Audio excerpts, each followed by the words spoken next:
Big 12 Today with Ari and James. Monday through Friday, 8 a to 11 a Eastern Time. Your home for all things Big 12. And away we go on a Tuesday. Happiness is a choice. Thank you for choosing us, along with James Westling. I'm Ari Tepkin on this torrential Tuesday. Maybe it's a takeaway Tuesday. Who knows? We'll wait and see to find out. I mean, you're on fire already. Thank you. Got a busy show today. Our spring caravan our bus broke down over the last few days, and we got it back up and running.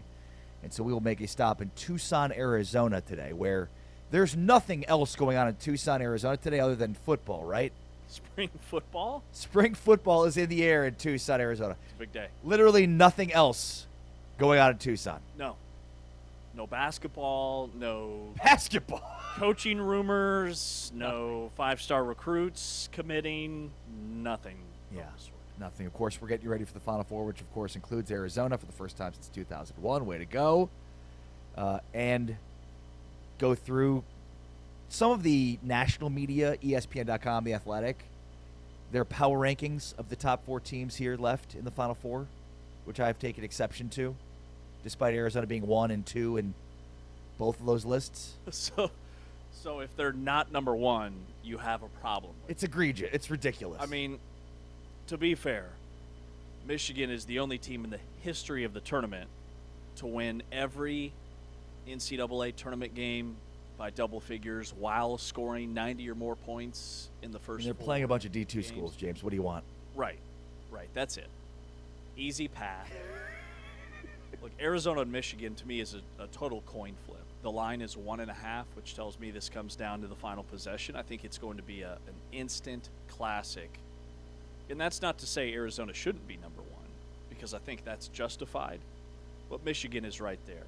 And how do you feel about the narrative that that game is the national championship game? Well, it's obvious from this, like, it's an obvious point to make about, like, here's the 2-1 seeds that are left.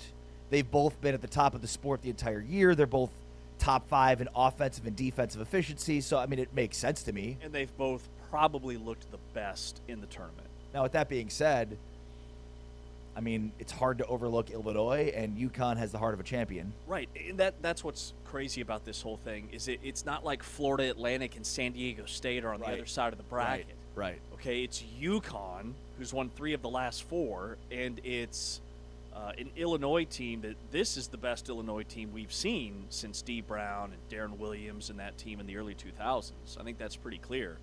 So, like, I'm not ready to say this is the national championship. Sure, on paper it looks that way, but it wouldn't shock me if whoever comes out of that other side pulled an upset. That would be way more surprising to me than had Butler beaten Duke or had some of these other, like, 8 or 7 seeds that have been in the national championship if that team were to win. This is Big 12 Today on Big 12 Radio. We are presented by Modelo. Cheers to all you Modelo full-time fans. Modelo full-time fan rule number 37. You absolutely know which transfers matter and which ones don't, allegedly. It's portal season. Portal season. It is portal season. It is blazing hot in college basketball. And in football, we've already been through this. We've done a whole transfer portal series. We know who the stars are going to be in the Big 12 next year. We know who the overhyped transfers are. We know about the 3-star guys that led the nation in tackles or led the nation in yards per catch. We're ready. We're ready. We're locked in. Yeah. Let me ask you something. When you say hey to somebody, and they say hey back, and you're like, how you doing? And they say, living the dream. Does that bother you? It doesn't bother me per se. I think it's a pretty good generic, I don't know how to respond, so this is my go-to phrase, living the dream. Why not just... You clearly have a problem with it. Well, because, I mean, dreams aren't meant to be lived, right? Sometimes it's hard to tell. Usually you can tell by their tone if that person hates their life or if that person is actually living their dream. Well, see, I think... It's all about the tone. It's usually from somebody that hates their life or from somebody that maybe is feeling a little bit good about the life they hate. Yeah, that works too.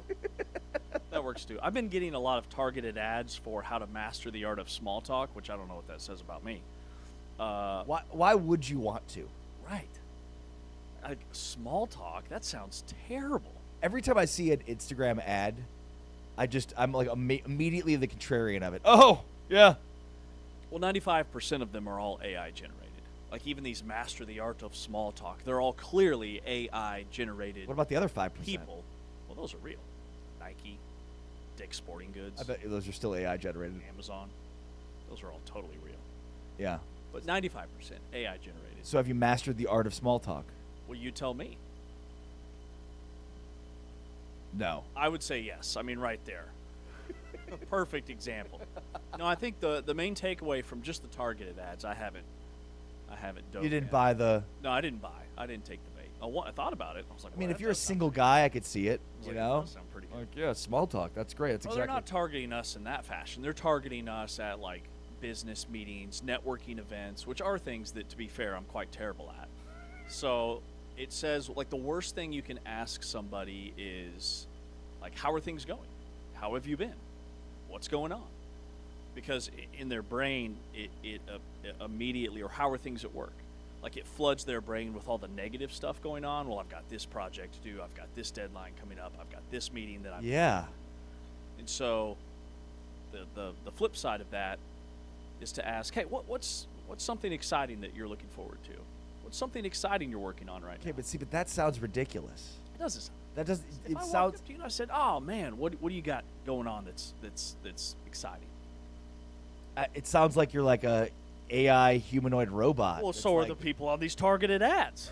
It just. It's clearly working. I mean, like, how are you doing is kind of a throwaway. You want to have a deeper conversation, you can have a deeper conversation.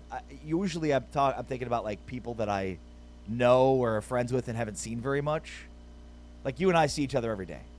So there's probably nothing you're going to tell me that I don't already know about you and what's going on in your life, Fair. for the most part. Yeah. It's almost like when we talk about something that is new to the table, because we do see each other for 3 hours a day and know so much. It's like breaking news. It can be something very small, but it's breaking news anytime you tell me something I didn't already know. Well, you seem to know my entire wardrobe because every day I walk in with a shirt that's different from something I've worn before. You ask if it's a new shirt. I see you every day. You and my wife. Is that a Every new day. shirt? No, it's not a new shirt. Well, the other okay? day you were dressed like a referee in spirit of the Final Four, so I didn't bring that up on the air, but man, I wanted to. I was thinking it for the full 3 hours. You know, it was the polo I was wearing This yesterday, is a more traditional look. and the first thought I had when I took it out was, I never wear this because it looks like a referee's polo, and I put it on and thought, you know what, it looks all right. It looks pretty good. And you were wrong. And now I'm never going to wear it again. No, Yeah, it's got to go. thank you. Thanks for that. My peach-colored Henley that I wore last week. Yeah. Got to go. That's a good Henley. Yeah, it's a good hint. Today I'm dressed like a Marshmallow Pete. Because you're always making fun of me and saying that I'm too bland in my wardrobe, too many neutral colors. So in spirit of Easter, I decided to dress like a marshmallow. Spring has sprung. It has sprung. Things are springing. I'm the one wearing neutral colors. You're the one wearing off I'm blue. bringing the life to the show today. Periwinkle, if you will. Is that It's a It's periwinkle. sky blue. What's Carolina blue. It's a what- Carolina blue. I don't know what sky you're looking at, but that's sky and blue. It's a Carolina blue. Not everything is Carolina blue. Everything's Carolina blue. Can we get My favorite color? Carolina blue. one of the reasons I think Carolina's the most hated school in the country? No way, that's Duke. Is it? Oh, yeah. Duke takes the cake. Yeah, but they don't have their own color. No, but they're Duke. Is Duke the most hated team in sports? In collegiate sports, yes. But that's not what I asked. In sports in general, no, I'd probably lean like the Yankees, the Cowboys, and I also think it's cyclical. Where right now, it was the Chiefs, but then the Chiefs had a really bad year. It was the Patriots when Tom Brady was winning Super Bowls. I think it kind of cycles through, but like when I think of the core haters, I think Duke, I think the Yankees, I think maybe the Lakers. Yeah, I mean, I think the big four, like the Mount Rushmore, there are 4 or 5 in Rushmore. There's four. 4. That's a great segment idea, by the way. Just Mount Rushmoring things. The Mount Rushmore of Mount Rushmores? Yeah, we're going to do that every Yeah. week going Yeah. forward. That's never been done before. Duke, Yankees, Lakers, Cowboys. Yeah. But like the Lakers and Cowboys haven't won anything in a long time. Yeah. So they're easy to hate. Well, I almost feel like the opposite, where it's like, how could you hate somebody that's so bad? Yeah. You know, what's interesting about Duke is like they've had so many villains over the years. You think about like Grayson Allen, I mean, it goes. Christian Laettner, Yeah, I was going to say Leitner. Like, it dates back to the early 90s with Leitner. but they don't have guys that stay around that long anymore. So you don't have enough time to hate them. J.J. Redick. Right, Redick? I mean, Redick might be at the top of the list. He still is up there. And he's coaching the Lakers. It's very fitting. I mean, the guy just sits in his car and farts and smells it. That's what he loves to What do. were his comments? He was, like, complaining about the basketballs being rigged. I just saw that this morning. I'll pull it up. What? Yeah, he was complaining about. I don't know if he was trying to be funny. It was during one of those like between quarter timeouts. The Lakers were ice cold from the floor, and he made a comment about the NBA's rigging the basketballs against the Lakers, which there's a lot of weird stuff in the NBA, but just felt right. JJ Redick complaining about the basketballs. I can complain about basketballs being overinflated because that's a real thing, but he's talking about like microchips and all this crazy stuff, like. That's a new one. That's a good one, though. Like, Like yeah, the NBA wants the Lakers to lose. Yeah, it's that like 90 makes- seconds on coast to coast. Like, chill. What? That's rich. Yeah, like the NBA absolutely wants the Lakers to lose. Of course. Yeah, that's the one team. They've the NBA is implanted like, microchips in our basketballs. That's why Luka's 0 for 7 from 3. It's a real thing.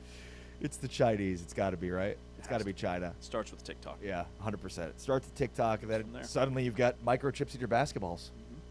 Mm-hmm. Yeah, Duke. Let me just say this about Duke. Yeah, I was in the 2022 Final Four where Kansas beat North Carolina in the national championship, and the four teams that were there were Villanova, Duke, Kansas, and North Carolina. And that was, of course, Coach K's last ride. So I mean, like just the Duke fans, the aura of that, the vibe of Duke fans in New Orleans.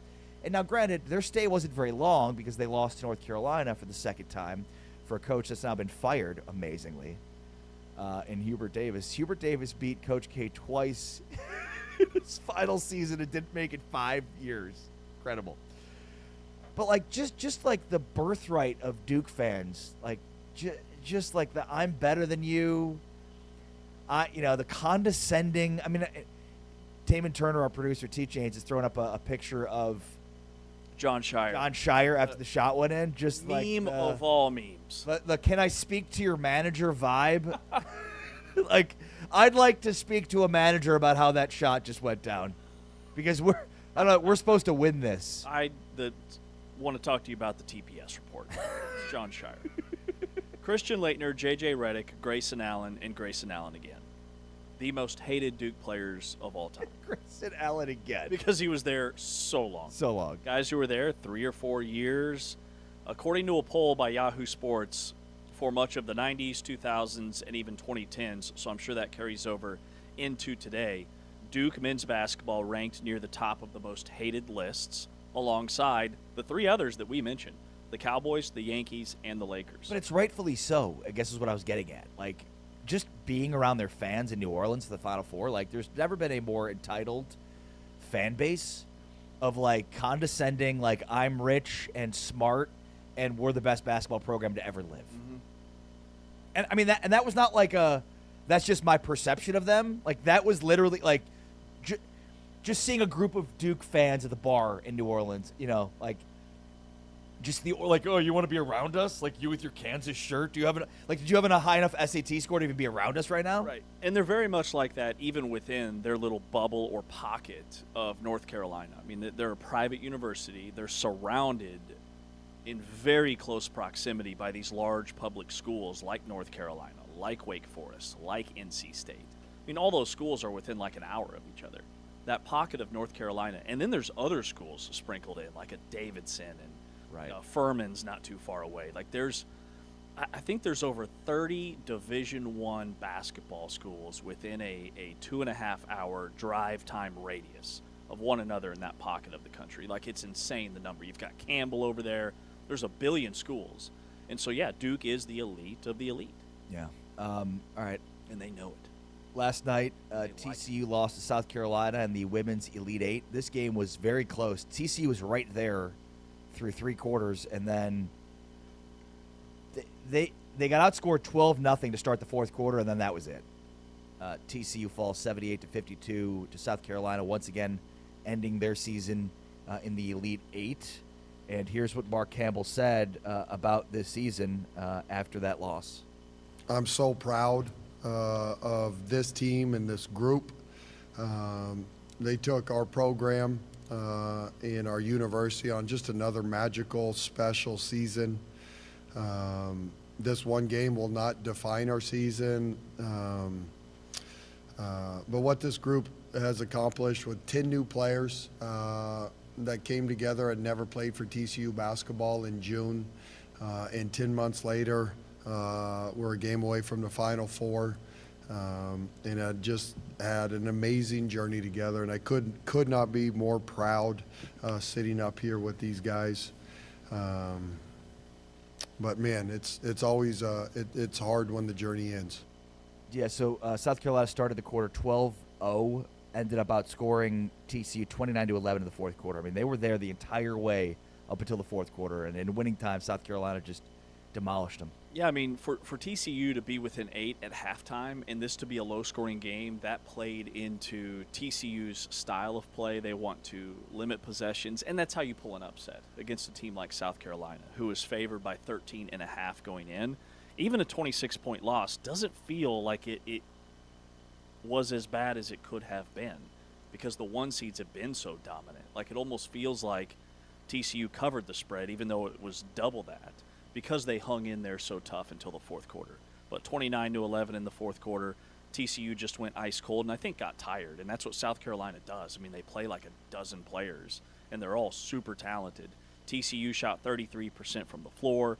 They really struggled from the mid-range. They were 0 for 8 from what's considered mid-range pull-up jumpers. And then South Carolina with their height, I mean, their top 2 leading scorers are 6'3" and 6'4". It's like having a 7'2" and a 7'3" Illinois-style center in men's basketball. They're just massive. So South Carolina had 18 offensive rebounds, turned those into 21 second-chance points, and then the bench scoring, which we knew would be a thing going in because of South Carolina's rotation, it was 24-4 in favor of South Carolina. TCU got tired, but man, they hung in there tough. And back-to-back Elite Eights is nothing to sneeze at. Nothing to sneeze at. You don't just sneeze at anything. You don't sneeze it in. I've sneezed twice already today. Something's in the air. Need to get a purifier. So what does TCU need to do to get over the hump here? I think. Yeah, man, that's a good question because you think.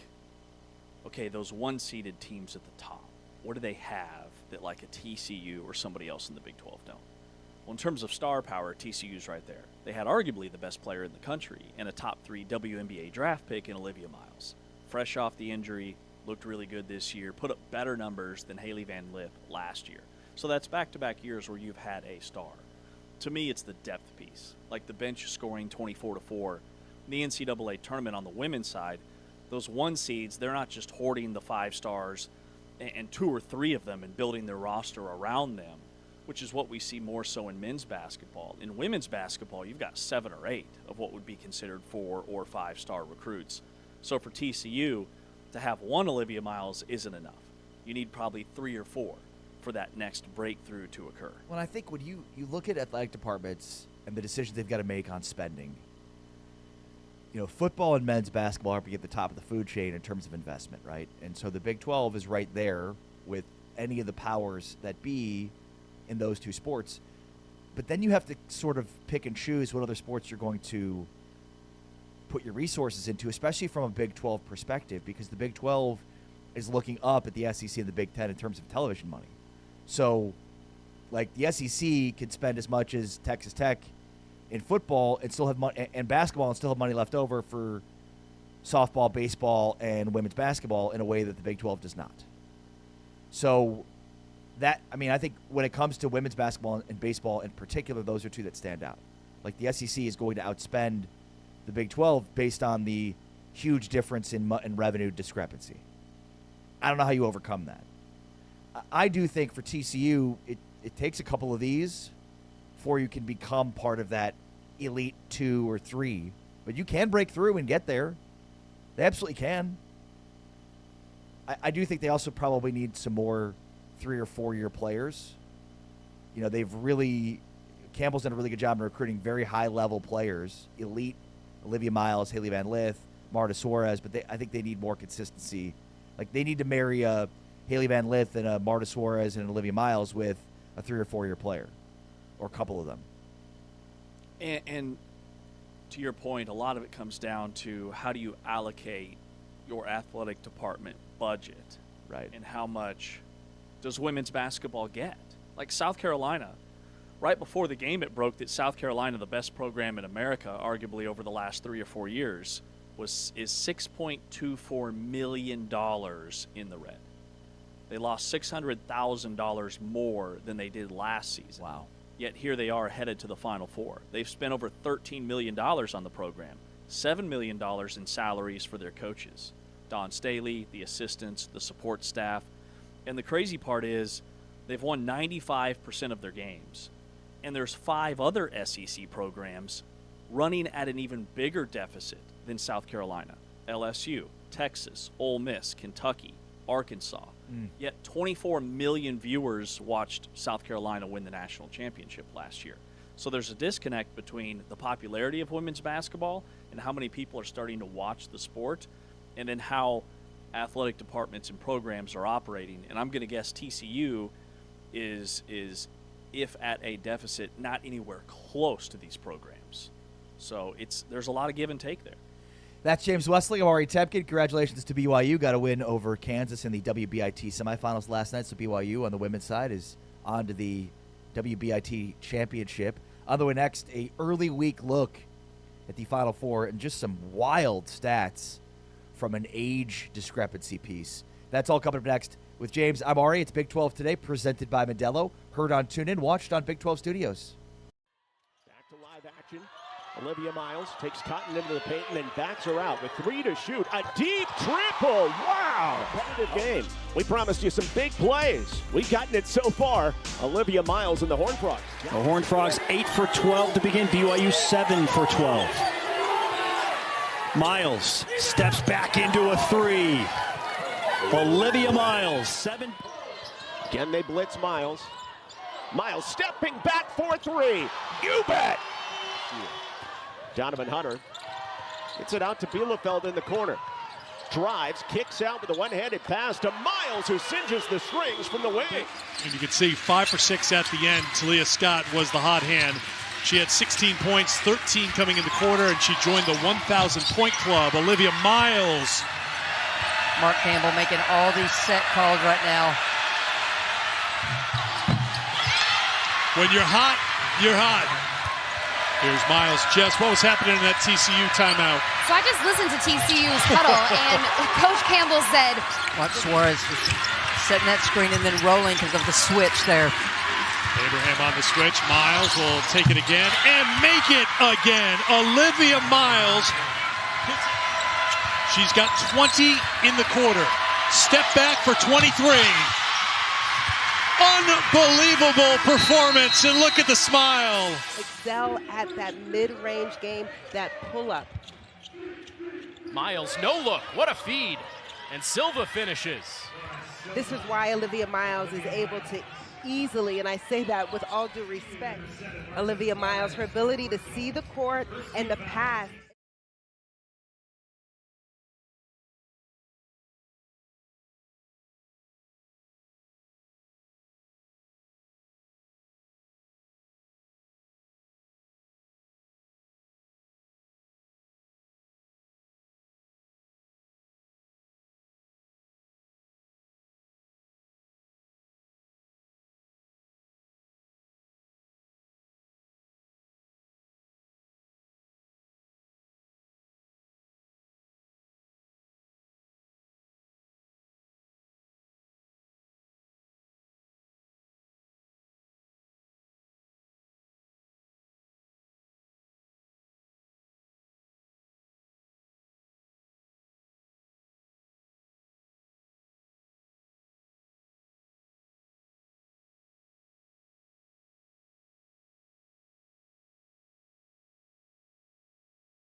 Big 12 Radio. This is Big 12 Today, presented by Modelo, along with James Westling, Amari Tepkin. There are just, well, there's one. I'm trying to figure out this one stat that I still haven't been able to figure out. Trapezoid of excellence? Not that one, no.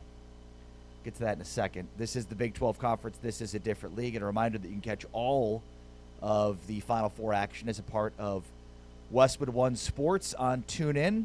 It's a part of TuneIn Premium. So if you have not yet already, make sure to download the TuneIn app, search Big 12 Radio. That's where you get us each and every weekday morning from 7 to 10 a.m. You can also find us on Big 12 Studios, the video version of us, where you can see beautiful James Westling and myself, the troll of the show. And then, of course, if you download the TuneIn app, search Big 12 Radio and favorite the channel. That way it shows up each and every time you open up the app. You can, of course, go deeper, live sports, content without commercials, unlock an incredible amount of music channels, all part of TuneIn Premium, so check it out today. Trolls are also adorable, so it's a backhanded compliment to yourself. Not the trolls that live under the bridge. Oh, okay. Yeah. Got it. Should not have bought that house under the bridge. Dead giveaway. It's a deep V. Riddle me this.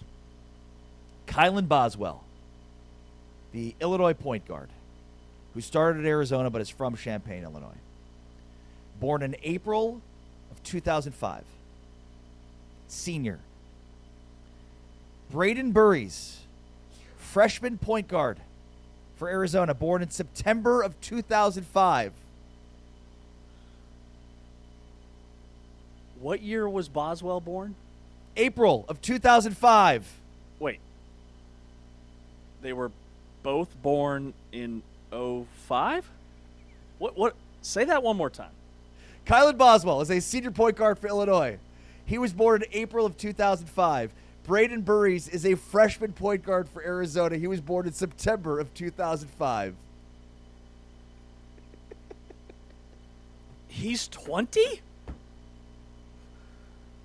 Well, today I learned Braden Burries is 20 years old. Yes, and yesterday I learned that Kylan Boswell and Braden Burries are 5 months apart, yet somehow one's a senior and one's a freshman. Now I know why Braden Burries looks like an NBA player. Right. So he said that he told us at Big 12, at the Big 12 tournament, that he never touched a weight until he got to Tucson, which Chris Rounds is really the MVP of this Arizona basketball team. Their longtime strength and conditioning coach, who Tommy Lloyd, he was the one coach that he retained from the previous staff. The guy's been there for 16 years, does a phenomenal job with their strength and conditioning program. Because Braden Burries, he's 6'4", he's listed at 205. He might actually be bigger. Like, he is a strong, thick, muscular guard who can get anywhere he wants on the floor. You look at Jaden Bradley and his frame. So was Braden Burries held back? Did he go to a prep academy? Like, how does this happen? He went to multiple high schools.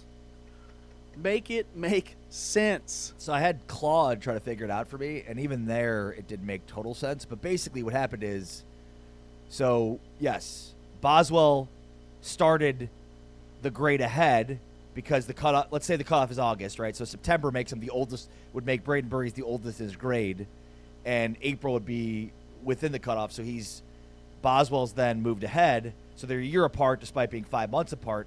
And then Boswell reclassified, so he was a 17-year-old freshman. Mm-hmm. See, that part we've still seen. Doesn't make sense to me, though. I feel like we're still missing a year or two here. Yeah, it doesn't. But that to me, like, that part checked out in my brain. LeGerald Vick did that at Kansas when he reclassified. Jaden Quaintance did that at Arizona State last year. Jaden Quaintance was barely 17. He turned 17 in July. Yeah. The season started in November, and he was still 17. Yeah, he was 16 on campus. Right. Yeah. It's insane. So that part makes more sense to me than a 20-year-old freshman who did go play overseas, didn't go play in the Euro League or in the G League or any of that other stuff, being 20 years old. And that's where these prep academies come into place. Like Yaxel Lindenborg, his recruiting class, same recruiting class as him out of high school, featured Jalen Green, Cade Cunningham, Evan Mobley, Jalen Suggs. These are all guys that have been in the league for, like, Zaire Williams. Many years. BJ Boston. I'm pretty sure that Cade Cunningham's on a second contract. Yeah. Yeah, same class. I mean, the kid, let's see, Linenborg, I just had it, was born in 2002. Yeah, he's 20. He's 23 years old. 23. Yeah, turns 23 in September. High school recruiting class of 2020. 0 offers, 0 visits, 0 coach interest. He was cut from his freshman basketball team in high school. Like, he's a great story. He only played 11 games of his senior season of high school. That was the first time he'd ever played competitive, real, organized basketball. It was his senior year. Wow. He's 23 years old. So he's a great story, but like physically, mentally, he's on a whole nother level. Well, so and basically what happened with him was he was just like he took time to kind of grow into the player that he'd become. Is what I'm saying. Yeah. I mean, we see that, I wouldn't say often, but there are these incredible stories of redemption where guys have a huge growth spurt but like when he was in high school, you know, he was essentially he was addicted to video games. Like, he played video games 12 to 14 hours a day. He had no ambitions of ever leaving his home state. He never aspired to play college basketball. 12 to 14 hours a day? 12 to 14 hours a day. Did he go to school? He got cut his freshman year because of academics. So no. No. Not a lot of homework you're getting done when you're playing video games 12 to 14 hours a day. So then he goes to a junior college, ends up the NJCAA all-time leading rebounder, transfers to UAB, and that's where, give Andy Kennedy a ton of credit, the UAB coach, because he's the one that turned him into the player he is. Wow. 14 points, 10 rebounds per game his first year on campus. He was the American Conference Defensive Player of the Year. You know, and I was thinking about this the other day when it comes to just like the overall talent level in college basketball. So the 2008 National Championship, Kansas-Memphis, okay? Those were 2 really good teams. Let me pull it up. Yeah, keep going. So, I mean, think about the NBA players that came from those 2 teams that played in the National Championship that year. Like, how many, or how many went on to have long, successful NBA careers? Yeah, that's it. Because there's a difference, right? Huge difference. Like, D. Rose was a really good NBA player until the injury stuff. But Kansas's team was Darrell Arthur, Brandon Rush, Mario Chalmers, Darnell Jackson, Sharon Collins, Cole Aldrich, Sasha Khan. They had 7 guys on that team that played in the NBA. 7 guys that were drafted. 7 guys that got rookie contracts. 7. And who had the best career out of all of them? Probably Chalmers. Darrell Arthur, I would say. Darrell Arthur? Yeah. Over Chalmers? Yeah. Okay. Chalmers won a final, won an NBA Finals with the Heat team, but it felt like he was like a redheaded stepchild to that team. Like they were. Yeah, he came off the bench. I think Arthur, but it's a pretty interesting thing to argue. And then Memphis, I mean, Chris Douglas Roberts, who are some of the other guys on the team? Yeah, trying to think. I think that was pretty much it, like in terms of the big 2. I mean, and they had a group that had been together for a while. It's just crazy to think about how much different the talent level is right now in the Final Four. Now, granted, that UCLA team in that Final Four was really good from an NBA talent perspective. North Carolina was also in that Final Four. I mean, Hansborough had an okay NBA career. Danny Green was on that team. But they had okay NBA careers. Nothing like we're seeing today. Right. Yeah, Antonio Anderson, Joey Dorsey, those are the only other 2 pros from that Memphis team. I mean, it's crazy to think about how much the sport has changed from a talent perspective since then. Mm-hmm. Now, was 2008... that was kind of like the birth of the one-and-done era. Yeah, it was right. I mean, yeah, because Derrick Rose was the one-and-done. Was definitely part of that, for sure. Michael Beasley was that same year, too. So, yeah, Durant was the year before, I think. And I think Durant's class may have been the first year that rule was implemented. Yeah. Because Carmelo Anthony in 2003, the one-and-done wasn't in place back then. No. He just wasn't that highly. Right, because LeBron was part of that draft class, went straight to the NBA. Yeah. So, yeah, it was somewhere in there, 05, 06. Yeah. But, I mean, that's the world that we live in. That's college basketball. And I would even say this year is different. But, I mean, you think about last year and Cooper Flagg. Trying to think what other pros would have been. Walter Clayton was like a mid to late first-round NBA draft pick. But even Florida, they weren't littered with NBA players. They had a lot of guys that were taken in the second round. How many pros were on that Houston team? L.J. Cryer didn't get drafted, did he? No. He got signed, and he's playing, but he didn't get drafted. And then was it Auburn? Were they the other team in the Final Four? Yeah. I don't think they had any pros, did they? No. Janai Broom, I think he got drafted in the first round. So, yeah, this year is unique with all the NBA talent in the Final Four. Is it something that is unique, or is it more the norm moving forward? Yeah, that's what I'm trying to figure out. I think it is unique this year. I mean, Duke had Con Knipple and Cooper Flagg. Duke, again, will have a couple of guys drafted pretty high this year. Mm-hmm. Arizona will. I mean, this year's probably exacerbated by the fact that there's so many good freshmen. Even in just, I even think last year's Final Four compared to the 2008 Final Four is even like a huge discrepancy in terms of the talent overall. Mm-hmm. Like, I'm looking at more, I guess, like, the operating hypothesis here is there's more NBA-level talent. There's more high-end talent in the sport than ever before. Yes. And so while people complain about, well, there's no Cinderellas and what happened to the mid-majors and blah, blah, blah, blah, blah, blah, blah, like, the talent level has never been this good in the sport. Totally agree. Totally agree. Especially this year. Like, when you talk about A.J. DiBonsa being the #1 NBA draft pick, and I've seen some draft boards that now have Boozer as #1 and DiBonsa #2 and Peterson #3. I think it's kind of splitting hairs between those three. But those three are all – I mean, Cooper Flagg would have been the 4th pick in this draft, which says a lot about the elite level and depth of talent, because it's not just those three guys. When you look at Darius Acuff Jr. from Arkansas, even in a loss, I was blown away by just his skill set and his talent level. Right.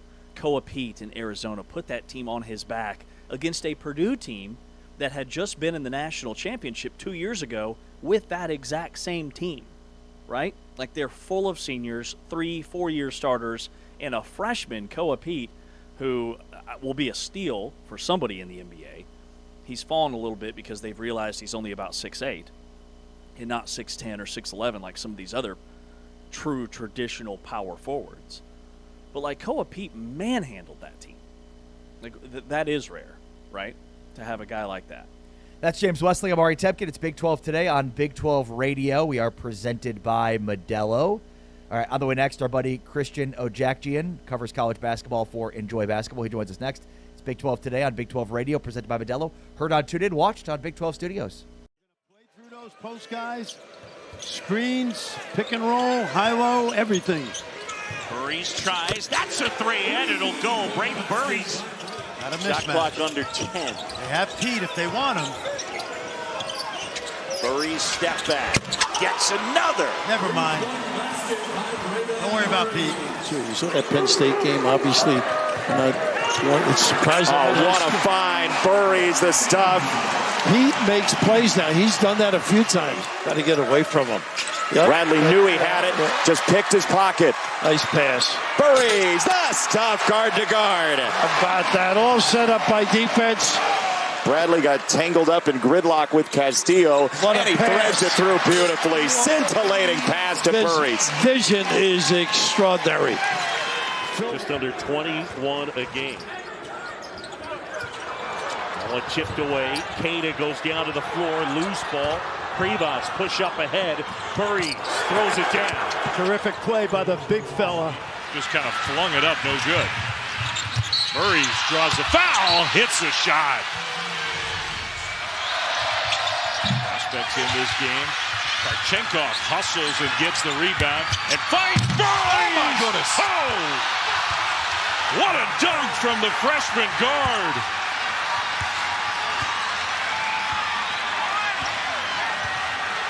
Very talented freshman got space and put him on a poster.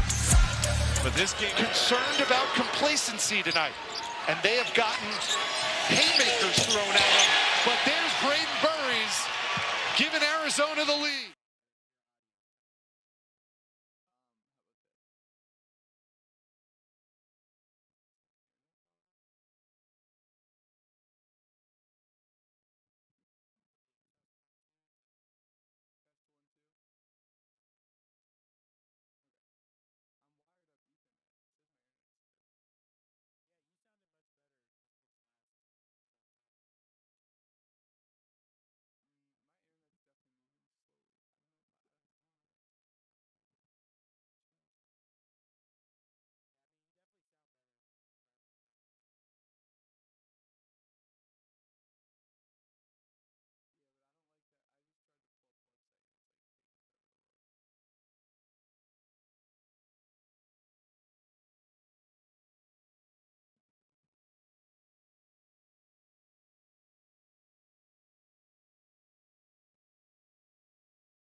This is Big 12 Radio. We are presented by Modelo, heard on TuneIn, watched on Big 12 Studios. The Final Four is set. Let's talk about it now with Christian Ojakjian. Covers college basketball for Enjoy Basketball. Christian, how are you? Fantastic. How are you guys? Doing very well, thank you. All right, your reaction to the Elite Eight and now this Final Four field that it's set. Oh, man, one by one. Let's work backwards. UConn-Duke, unbelievable game. I am not in the camp of people who are blaming Jon Scheyer and acting like he has this real like late game collapse problem. I think that was just an absolute masterclass of a performance from Terrace Reed, who was the best player on the floor, and that last sequence was just unbelievable. It was freshman to freshman to freshman, and I understand why Caden Boozer tried to get it to his guy for a dunk to close the game, and he should have ball faked, should have played off 2 feet, but that's just one play. Duke lost the game over the entire second half, but UConn was a better team, and then Braylon Mullins just tees up a 35-footer and absolutely drills it. That was an incredible March moment, probably in my top 3 I've ever seen, at least. Like, that was just, it's hard to describe what we saw there. Illinois, Iowa. Iowa was an awesome run. Partially a blessing, partially a curse that they had to play 2 teams from their league that they'd already seen before in the second weekend. It definitely benefited them to play Nebraska for round 3. They were the better team, even though they trailed for most of that game. But then against Illinois just too big, too much optionality. Wagler was just unbelievable at 25. Had that ridiculous spin step back that made Isaiah Howard, get sent into another dimension. And then they rode Tommy Avicic down the stretch, and you got 17 off the bench from Stojakovic. That team, and the way Brad Underwood built that roster, through Eastern Europe and through a 200 outside the top 250 ranked freshman, and a couple of mid-major transfer shooters who never turned the basketball over. Just really interesting team, and they deserve to be here. Ken Pom had them, I think, 5th or 6th entering the tournament. And they've been the number 1 offense for portions of the season, so shout out to them. Arizona, Purdue in that first half was playing as good as they possibly could have played. I've been extremely critical of their bench, and wish Matt Painter didn't use some of those guys, but a lot of those guys played well. Jakari Harris hit some threes, and the giant 7-footer Jacobson had, I think he blocked Koa Pete and made some decent plays. Arizona took some rush shots. They couldn't hit a 3, but then the second half they settled in. They said, we're not doing this, losing the Sweet 16 thing again. I'm sorry, lose before the Final Four thing again, and just absolutely dominated. What a second half performance. Bradley, Koa, Karchankov, everyone had it going. Delorso, I will say I take slight credit. I tweeted out a Batman signal, Anthony Delorso, 5 minutes before they subbed him in and he hit that transition 3. I feel like I summoned that, but you just had this feeling man, they just need a 3. And other than Berries, right? And this has been something we've talked about on this show.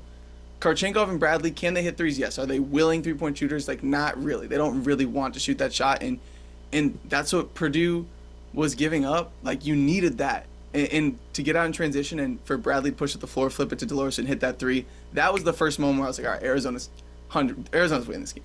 And that was big time. And then the last game was Tennessee, Michigan. I was at this game. I thought Tennessee was live for a second because they looked great against Iowa State. They bullied them on the inside. I was like, Jacoby Gillespie's the first guard on the floor, 3rd straight Elite 8. Maybe they surprise people, break it through, make this a half-court game, grind it out. But then Michigan, I found this stat. When they are shooting 37% or better from 3, not only are they 20-0 this year, not only have they won 19 of those 20 games by double digits, their average margin of victory is 23.7 points. So if they're running and hitting shots and elite rim denial, elite rim offense, good luck. Until, of course, it's Goliath versus Goliath. We have number 1, number 2 on KenPom, 2 elite teams on both sides of the ball squaring off. What more could you want?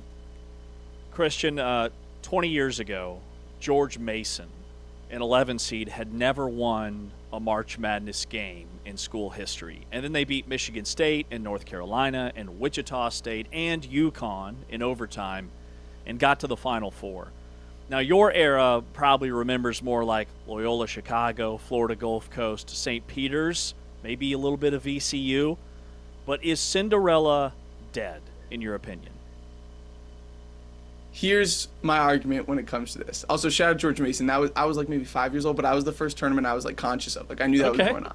I've been tapped in my whole life. There you go. But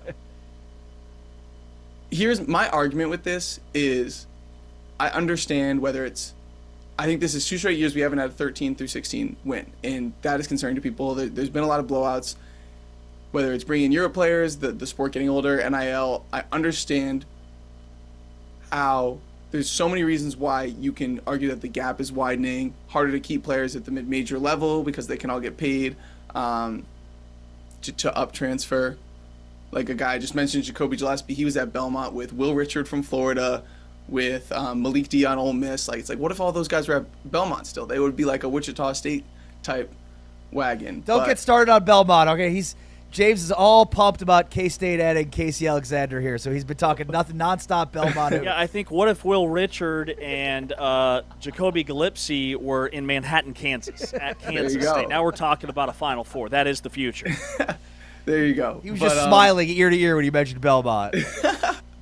But my main point with this is, okay, Siena was right in that game with Duke, and Wright State was right in that game with Virginia, and Furman was right in that game with UConn at the under 4 timeout. Did they win the game? No. But as giant underdogs, as a much smaller school with much worse players, with much less resources, that game is not going to be won many times, but they were there. And if the right combination of boom, boom, play, miss, make, then they do win. And then we get these moments. So I feel like we get lost in the sense, okay, here's the Big 12 one. Georgia State, Baylor. Okay? I was in maybe 8th grade for that game.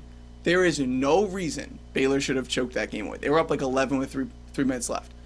If RJ Hunter doesn't hit this shot from the parking lot after, like, I think it was maybe a missed 1-and-1, they don't win that game. But we don't think about it like that because in this one timeline, that's the one where Georgia State, everything went their way in the final 3 minutes, and they won. So the way I try to describe it is these things could have so easily not happened. St. Peter's could have so easily lost to Kentucky if, they hit like 4 threes in that game. Like, there's so many outlier shooting. When Ohio State lost to Oral Roberts, it's a beautiful mix of an outlier shooting game meeting a really good mid-major team with like maybe an absolute rising star of a head coach, whether it was Brad Underwood at Stephen F. Austin when they beat West Virginia. Like, sure, the argument of, okay, Thomas Walkup, maybe he's not at Stephen F. Austin for 4 years. Someone, pays him $2 million to come play in the Big 12. But West Virginia has an outlier bad shooting performance. Stephen F. Austin's a really good team with a great coach. Clearly, he's in the Final Four right now. And they win. So we so easily could have had Siena over Duke this year. Like, we really were there. Siena missed 2 dunks on a possession that would have given them a 15-point lead. So my whole argument is we don't get upsets because, the favorites are way better teams. But the fact that we got a couple really close games this year, I think should remind everyone that anything can happen on the basketball court on a certain day. And it has to be a perfect storm for a worse team with worse players to win the game. But it happens, right? Like, even Wisconsin beat Michigan as like 20-point underdogs this year. Gonzaga lost to Portland. Like, it's basketball. Things happen. And I am optimistic that something random that no one can really predict is going to happen next year. Yeah, I think that's a great point, Christian. Like, we are such prisoners of the moment, and when we grab onto these narratives and they take hold, it's as if, like, it will always be true in perpetuity. And if there's one thing we know, it's like the more things change, the more they stay the same. The more things stay the same, the more they change. What do you make of this narrative that whoever wins the Arizona-Michigan game is going to win the title?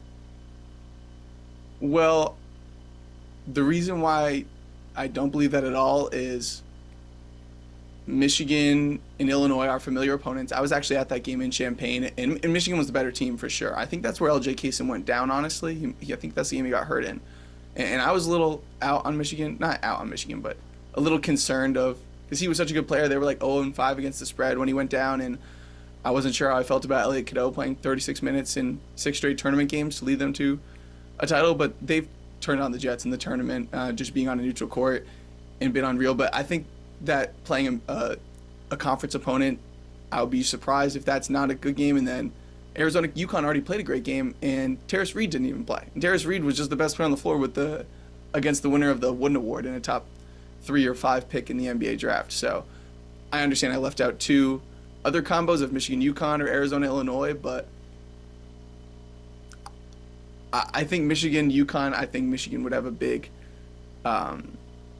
advantage there, but I think Arizona, Illinois could be a good game. But I mean, yes, the favorite of the national championship is who wins this Michigan-Arizona game. And, man, 2 top 5 offenses, 2 absolutely physical, dominant teams. As I'm trying to imagine this game, one thing that I think of is, do you remember that Gonzaga-North Carolina championship game in 2017? It was these 2 big physical rebounding teams who wanted to just dominate the interior, just facing off against each other. And what happened? It was an absolute foul fest. And it was actually a horrible basketball game. Yes, it was. So I'm hoping that's not what happens here, because I'm just thinking Koa Pete and Karchenkov versus Yaxel, right? And then Krivas. What better body could you put on a Daimara who can just, like, absolutely embarrass you on the block because he's a 7'3" unicorn. But, I mean, Krivas is pretty good body for that. And the nod I give to Arizona, I've been, like, Team Arizona imagining this matchup all season. And the reason why is guard play.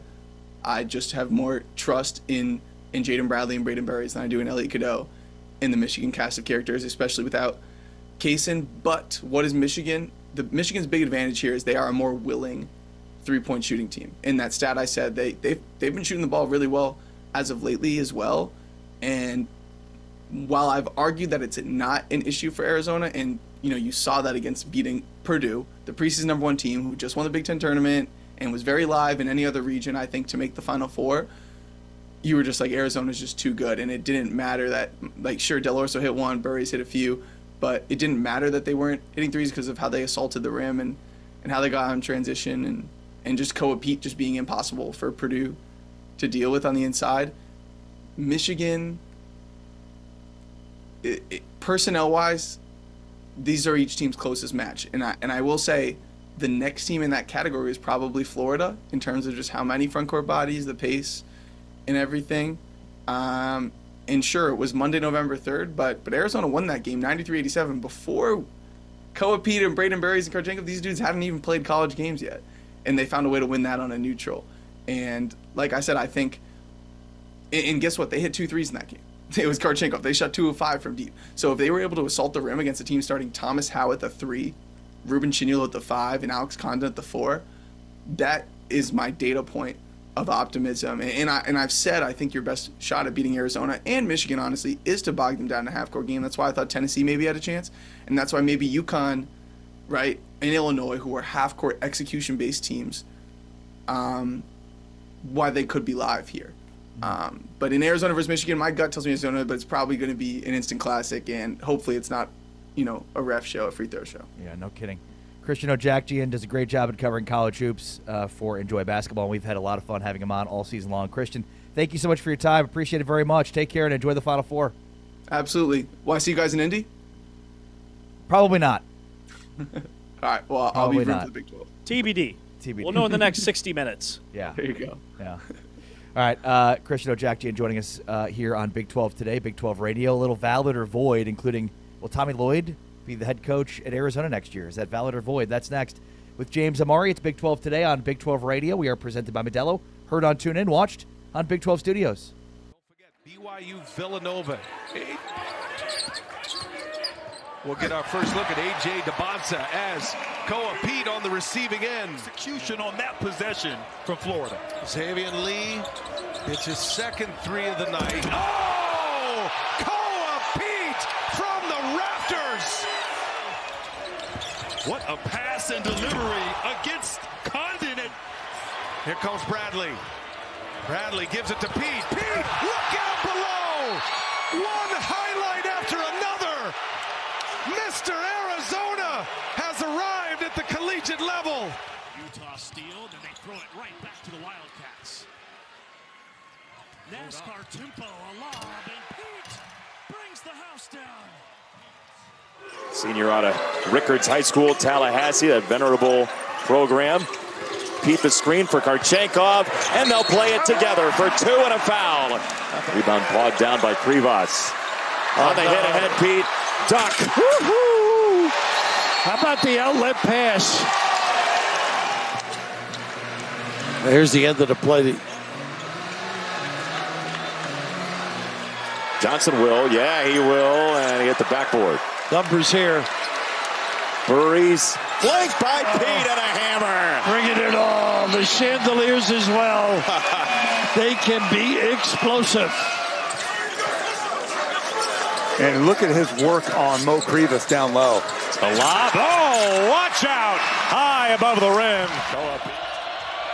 Bradley trying to find one of his bigs. He gets it to Pete.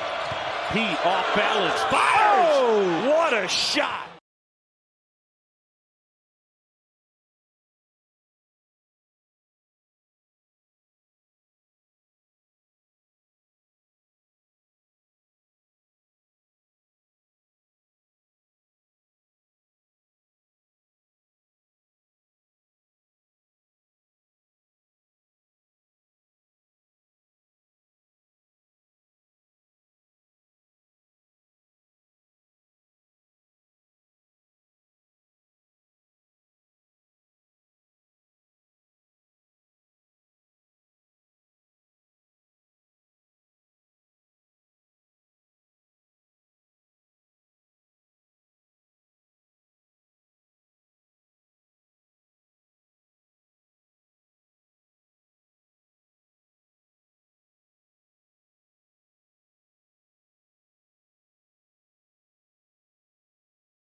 This is Big 12 Today on Big 12 Radio. We are presented by Modelo. Heard on TuneIn, watched on Big 12 Studios. Of course, Big 12 Radio is brought to you by the Full-Time Fan. Cheers to you, full-time fans. By Modelo, full-time fan rule number 37. You absolutely know which transfers matter and which ones don't, allegedly. We will get into the Modelo Spring Road Trip touring Big 12 country with the Arizona Wildcats coming up in about 20 minutes from now as our series continues. We did this series with 13 of the 16 Big 12 teams, getting 13 of the 16 Big 12 coaches. But we have come to a screeching halt with 3 final coaches. That'd be Brent Brennan, Deion Sanders, and Dave Aranda. I'm calling you out, all 3 of you. Who's ever heard of this Deion Sanders fellow anyways? Coach who? Yeah. Prime, isn't that the Jake Paul guy? Which sucks because, yeah, Prime, I don't know what's going on with Prime, but they have massively discounted all of their hydration drinks. Every time I go to the gas station, it's like buy 2 for $3 or $4. It used to be $4 or $5 for one. For one, yeah. So we'll have to look into that. I don't look into that, yeah. I think all the fad, the trend of Prime being cool has Shocking. kind of worn off. Shocking. I'll tell you about the next big trend later on in the show because I found it. What were we talking about? Bro, it's the new thing called breathing. Oh yeah, just breathe in and out every few seconds. Which sucks because Colorado could be like a major breakthrough team this year. We had their defensive coordinator on last year. He was one of the most entertaining guests we've ever had. That was 2 years ago. Was that 2 years ago? Yeah, when their defense was good. It's been a minute. Yeah. It's been a minute. All right, it's time now for a little Valid or Void. All right. Let's do it, guys. Valid or Void, Final Four edition. All right. Starting off, first topic is Tommy Lloyd, Arizona men's basketball head coach. He will be the head coach of Arizona next season. Valid or void? Oh, this is valid. Tommy Lloyd will be back in Tucson next year. This is a strategic move by his party to get him the things that matter, the things that he wants, to put his team in a position once again on the reg to win a national championship. He'll get a new contract. His assistants will get more money. He'll get more NIL. And even if he doesn't, he is still going to be in Tucson because the next coach at North Carolina is going to be Billy Donovan. The guy who called that Bill Belichick would be their next football coach, he's very connected to somebody high up in the program. I don't read message boards, I just know. That same guy says that Billy Donovan's basically a done deal. They're just waiting until after the national championship to name him the next head coach at North Carolina. Yeah, I mean, it's hard for me to believe that the guy who spent 20 years as an assistant at Gonzaga is going to suddenly bolt the first huge opportunity he gets. And to me, ultimately, a good friend of mine once said, the greatest sanitizer in the world is winning. Or hand. Yeah.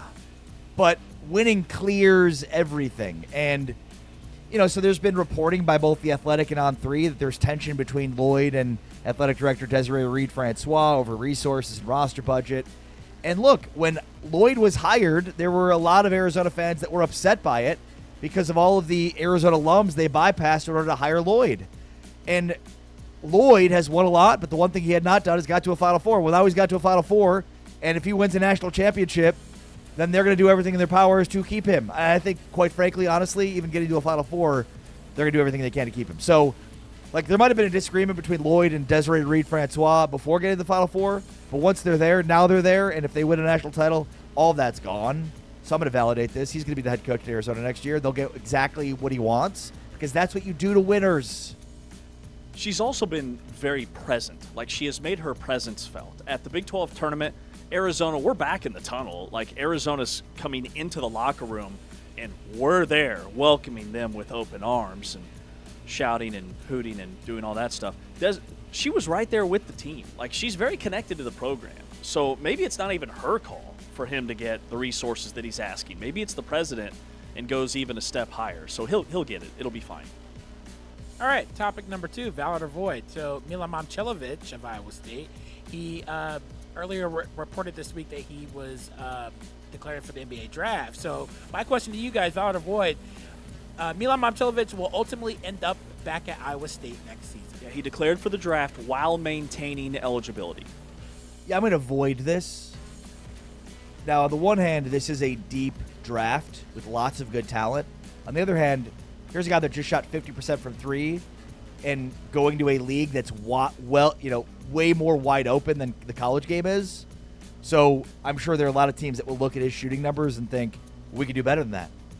He's going to have way more room, way more space to operate, and way more opportunities to shoot. I mean, the NBA has so many ball handlers and shot creators and not enough guys that can step out and shoot at that high of a percentage. I mean, you look at teams, especially at the top of the draft, where it's like, we've got this guy, but he also creates, and he also needs the ball in his hands.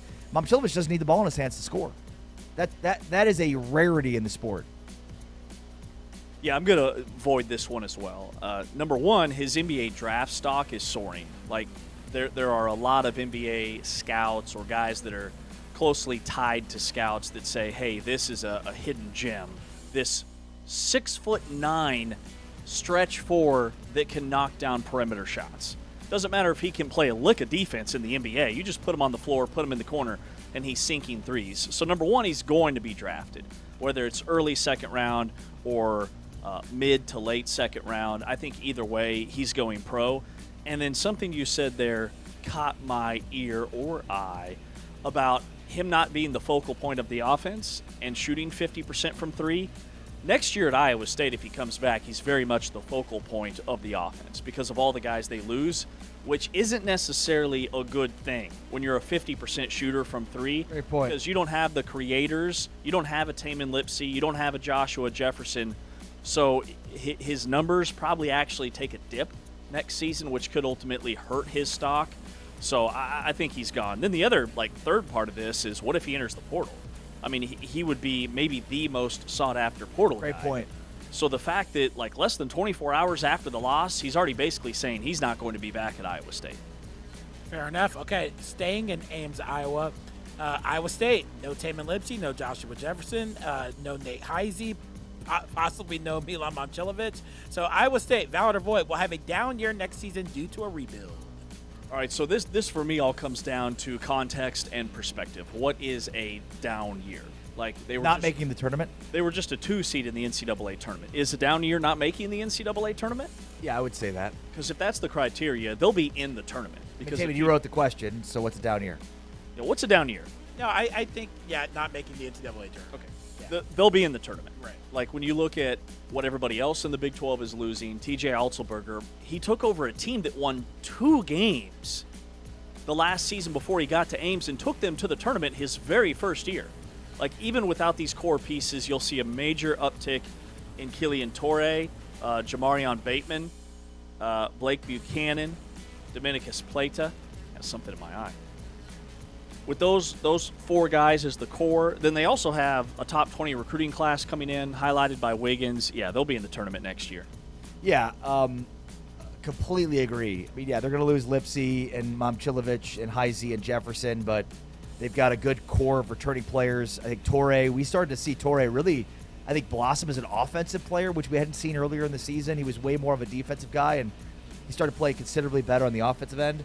And that's to say nothing about the 4-star recruits Jackson Kiss from Utah Prep and Dorian Ronaldo Comlin, the 4-star from France, another one that's coming in next year too. Plus, I mean, Otzelberger's always played the transfer portal. It's always been his bread and butter. So I think this is a perennial tournament team that will still have a high ceiling. Yeah, it's portal season. And that's where TJ Otzelberger shines. He found Joshua Jefferson, who barely averaged 10 points per game at St. Mary's. He brought in Blake Buchanan from Virginia, who barely saw the floor at Virginia and turned into a rebounding machine for Iowa State. He's going to find a bunch of these low-key 3-star transfer portal players that will be really good for Iowa State. And then Kelvin Sampson, he knows ball. And he told me back in December, Killian Torrey is the best all-around player on their team. He is going to shine next season. All right, speaking of Kelvin Sampson, next season. So he's coming back. We know that. But this question that I have, valid or void, next season will be Kelvin Sampson's last year coaching. I'm going to say this is also void. I think he is still set on making a run at a national championship. And I see that window for Houston being not next year, but the year after. Because Mercy Miller is a sophomore, Chase McCarty is a sophomore. That will be 2 of the 3 guys starting in the backcourt for them next year as juniors. By the time those 2 are seniors, I'm telling you, those are going to be 15-point per game Milos Uzan, Emmanuel Sharp, LJ Cryer level scorers for Houston. They also have a really strong recruiting class coming in next year, even though they only have 2 guys signed. There are 2 guys that are 4-star recruits that are going to be impactful players, and if he gets one more to stick around, maybe Chris Sinak stays at Houston. Maybe these kids that are coming in next year aren't one-and-dones. I think they can make another run at a Natty 2 years from now. So, no, next year is not his last year. Yeah, I agree there. I'm going to avoid this as well. I think this is sort of a rebuilding year for Houston, despite the fact that I still think Houston's going to be, at worst, a 3 seed. You mentioned the 2 4-stars they've got coming in. One's a 5-star, Ikenna Alozie, 6'1" from Lagos. And then there's the 7-footer center from Montreal, Arifan Diane, as well coming in. And to your point, I mean, Sinak could be back. Miller and McCarty will be back. Plus, who knows what they do in the portal. This will be the first time we really see Sampson unleashed in the portal. Yes. So, I think Sampson will be here for the next couple of years. Which I am super excited to see what they do in the portal because they've never had to dip into the portal. just announced yesterday that Isaiah Harwell, who was a 4-star guard, who couldn't see the floor down the stretch because he didn't lock in defensively and buy in, he enters the portal, and it's only the 5th player ever under Kelvin Sampson to transfer out. So this is a big deal, but it opens up a spot for a guy that will be a better fit for Houston basketball. Like, L.J. Cryer was a transfer from Baylor. He was born and raised in Katy, Texas, which is just outside Houston. And so he came back home. Like, that's the only real impact transfer. Right. Milos Uzan spent 1 year at Oklahoma. Like, they're very selective in the portal. All right, final one. This is Final Four talk. Valid or void? Arizona rather play Illinois over UConn in the national championship game. Valid or void? I would say valid,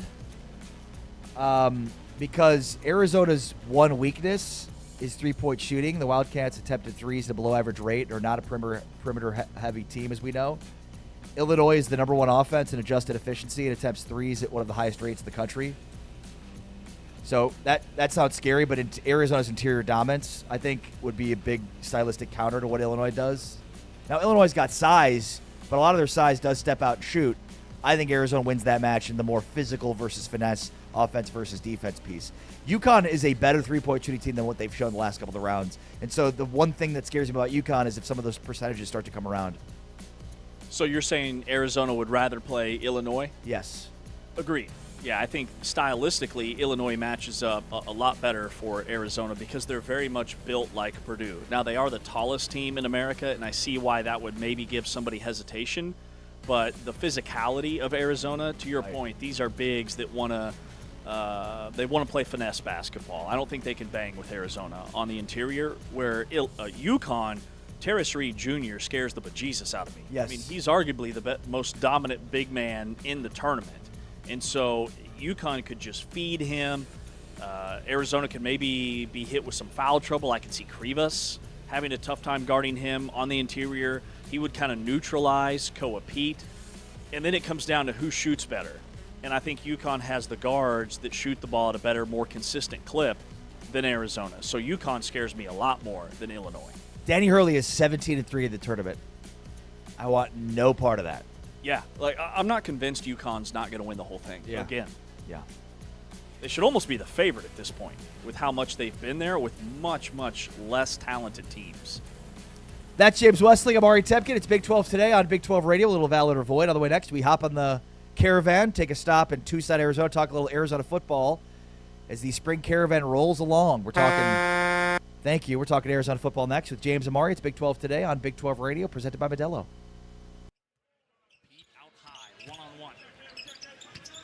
Backdoor bounce and a scoop for Del Orso. Reverse layup makes it 22.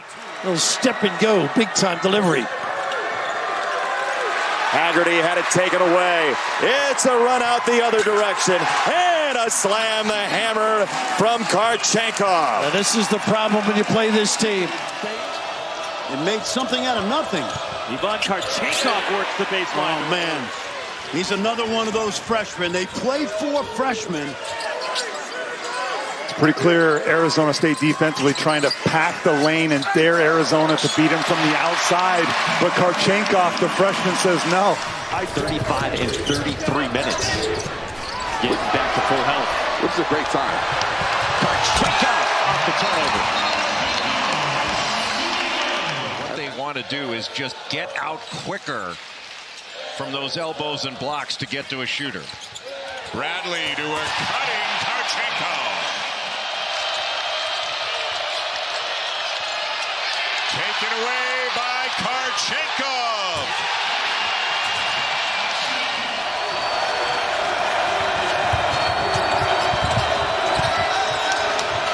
Karchenkov answers. Second half are on a pair of threes from Chase McCarty. Karchenkov will try one and hit it. When you give up a three, just go on the other end and get it back. Chris Sinek Jr. really moving his feet to stay in front of Karchenkov. Burries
Big 12 Radio, Big 12 Today, heard on TuneIn, watched on Big 12 Studios.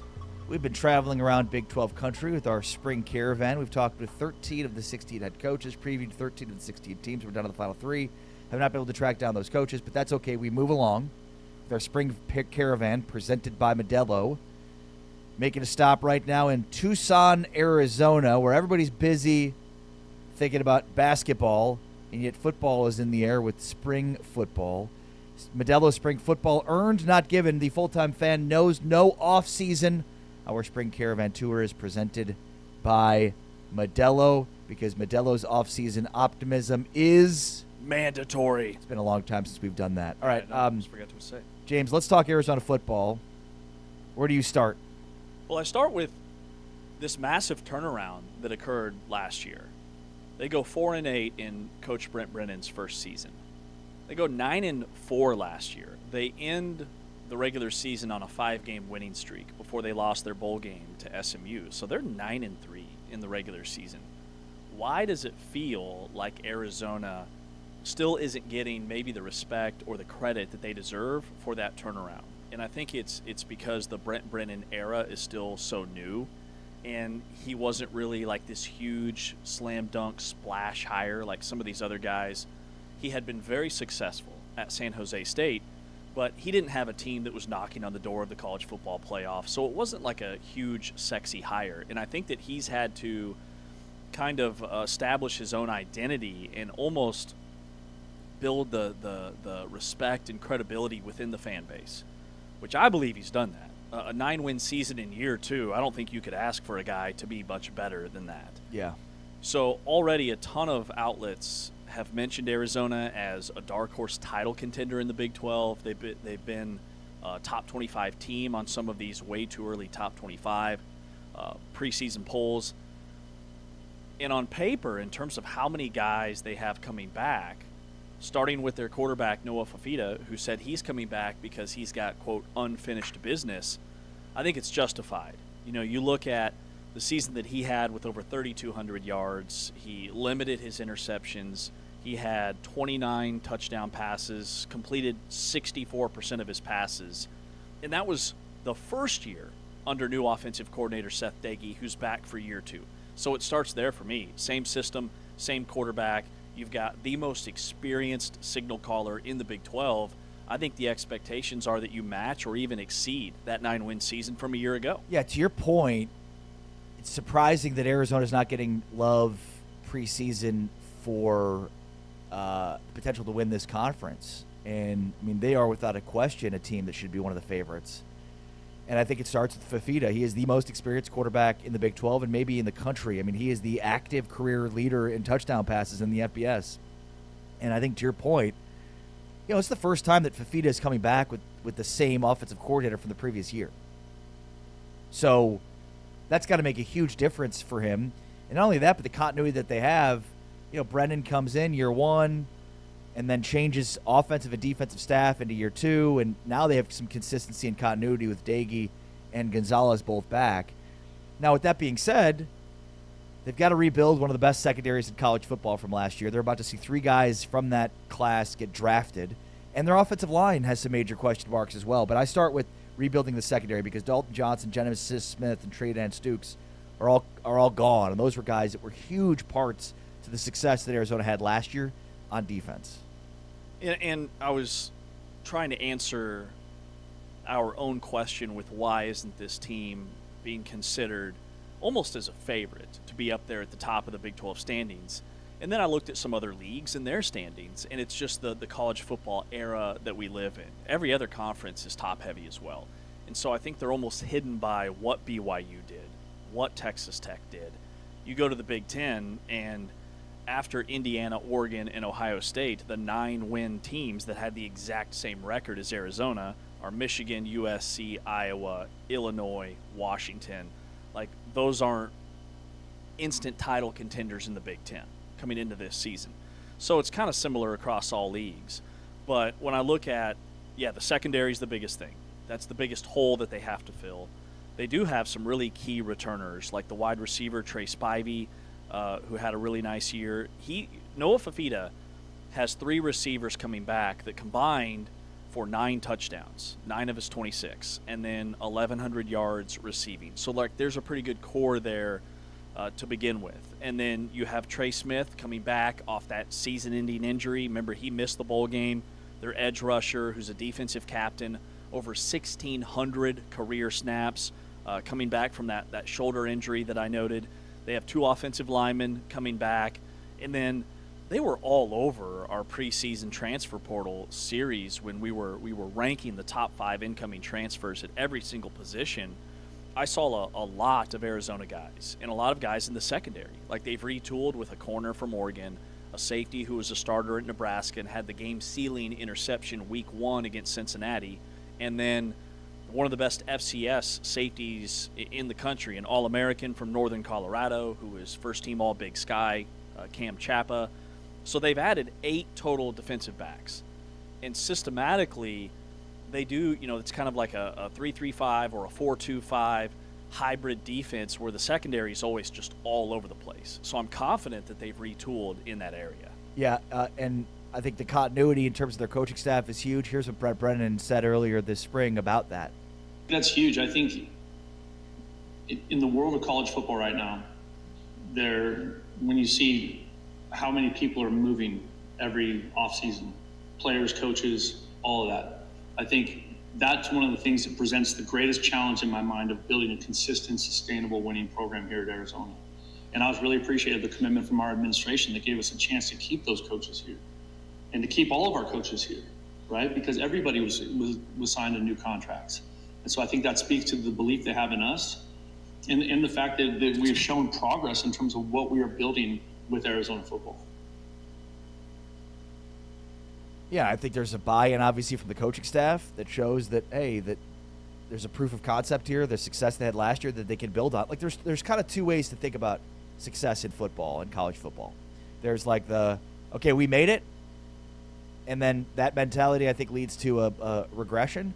And then there's the proof of concept, like, we're building something here, but that was only the start of it. Mm-hmm. 9 wins was cool, but now we need to get to 10 or 11 wins. And that's, like, I think Houston and Arizona are both at that point. Yes. Very much so. I mean, those 2 are carbon copies of one another in terms of the progress that they've made.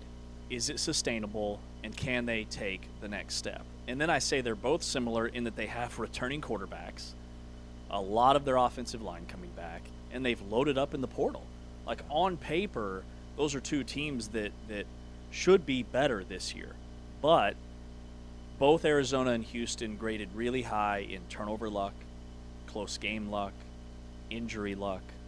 Do those things carry over to this year? Especially when, like, you look at Arizona's schedule. They have kind of a tricky non-conference game at Washington State, late September.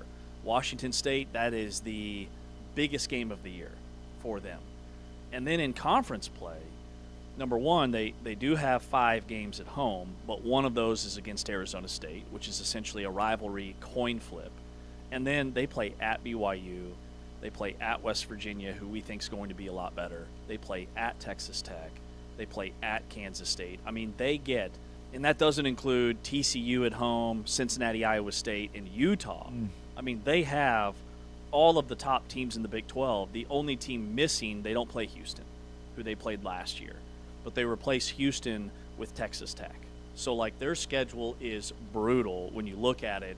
I think it could be difficult for them to match the 9 wins that they had a season ago based off of that. Yeah.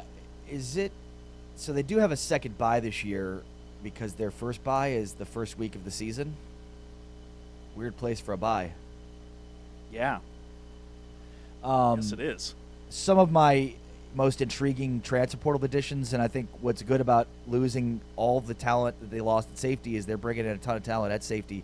Malcolm Hartzog's a guy we highlighted as we went through the transfer portal additions, a 5'9", 185-pound safety from Nebraska. Easily the most accomplished Power 5 conference transfer in this class. Likely day 1 starter at safety. Started 32 games, logged 1,700 defensive snaps. And I think what stands out more than anything is the versatility that he's shown. I mean, he played 909 snaps at corner, 474 at slot corner, 237 at strong safety, and 67 at free safety. Also, Cam Chapa is a safety from Northern Colorado, 6'1", 193 pounds. In 23 games over 2 seasons in Northern Colorado, 171 tackles, 8 interceptions, 12 pass deflections, 2 forced fumbles, and a fumble recovery. He was first-team All-Big Sky in 2025, and he led the conference with 63 total tackles. So, guy's a beast. And then the other one, and this is maybe my favorite name in the transfer portal, Tyrese Boss, cornerback, Wyoming. Go intercept the pass, boss. Sounds straight out of Fast and the Furious. Started all 12 games for Wyoming in 2025 as a redshirt freshman. 39 tackles, 5 PBUs, 643 snaps, and only allowed 26 receptions for 231 and no touchdowns. That via Pro Football Focus. Well, then Dalen Austin. Rest in peace. Yeah, Dalen Austin, the corner from Oregon, a top 20 portal corner who was a 4-star kid out of high school, really long and rangy, like 6'1", 6'2", 200 pounds, has an NFL skill set and body. And Arizona loves those really long corners. When you look at Dalton Johnson, how they've built that room. My biggest question is two things, 2 positions, I should say.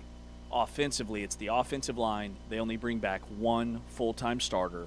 Now they do bring back a guy that was the starter before he was lost for the year with a lower body injury. And then who's going to be running the football? Like, they lose Ishmael Mahdi, who had nearly 1,000 yards. Right. That's my biggest question, too.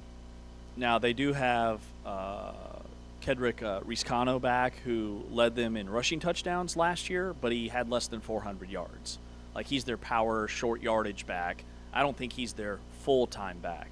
Quincy Craig is back. Remember, he won Big 12 Offensive Player of the Week, but he only played about 200 offensive snaps last year. So those are probably the guys. They bring in a transfer from Marshall, but just the loss of having that breakaway back in Ishmael Mahdi, when you pair that with an inexperienced new offensive line, that's a little bit of cause for concern. Well, and Antoine Roberts is their addition at running back from Marshall. And, I mean, he's the only guy that has meaningful production. 90 rushes, 512 yards, and 4 touchdowns, averaged 5.7 per carry in 25 after joining Arizona from Marshall. So that one's interesting to me. Now, he and Daigie are reunited because Daigie coached him at Marshall. Right. So there's a familiarity there. And the fact that he was just south of 6 yards per carry, I think, is, makes you optimistic for what he can be next year. All right, let's talk with Justin Spears, who covers Arizona football for the Arizona Daily Star. He's next with James Amari. This is our spring caravan making a stop in Tucson, Arizona, powered by Modelo. Heard on TuneIn, watched on Big 12 Studios. Bradley guarded by Boogie Fland. Fland is a good defender. Up and over. Chenyelu goes Bradley. Rest of our fabulous TNT Sports crew here from Tucson, Arizona. Just vicious. In the non-conference play, he's obviously almost always guaranteed to give you 10 and 10. Bradley with the block there, went the other way, but they didn't have the ball. That's going to be out of bounds. David Punch. That tough shot, challenge. Kribas, you talked about it earlier. Yep. The effect, even though he doesn't get a block shot, Fran, he clearly changed. That one is back to the other end. Jaden Bradley, chance for 4. Roy pulls off target from deep, buries the rebound. Karchenkov in transition. Bradley, look out! But I think Kingston Clemens is the sole reason as to why. Pachucas threw it right away to Bradley all alone. Del Orso, 3. Tough one. Oh, Karchenkov, what a save. Nice. Great look. Del Orso from Bradley. Remember, it's not just the first shot, it's the offensive rebound. Bradley trying to do it himself. Oh! He does! He hit it!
Big 12 today on Big 12 Radio. We are presented by Modelo.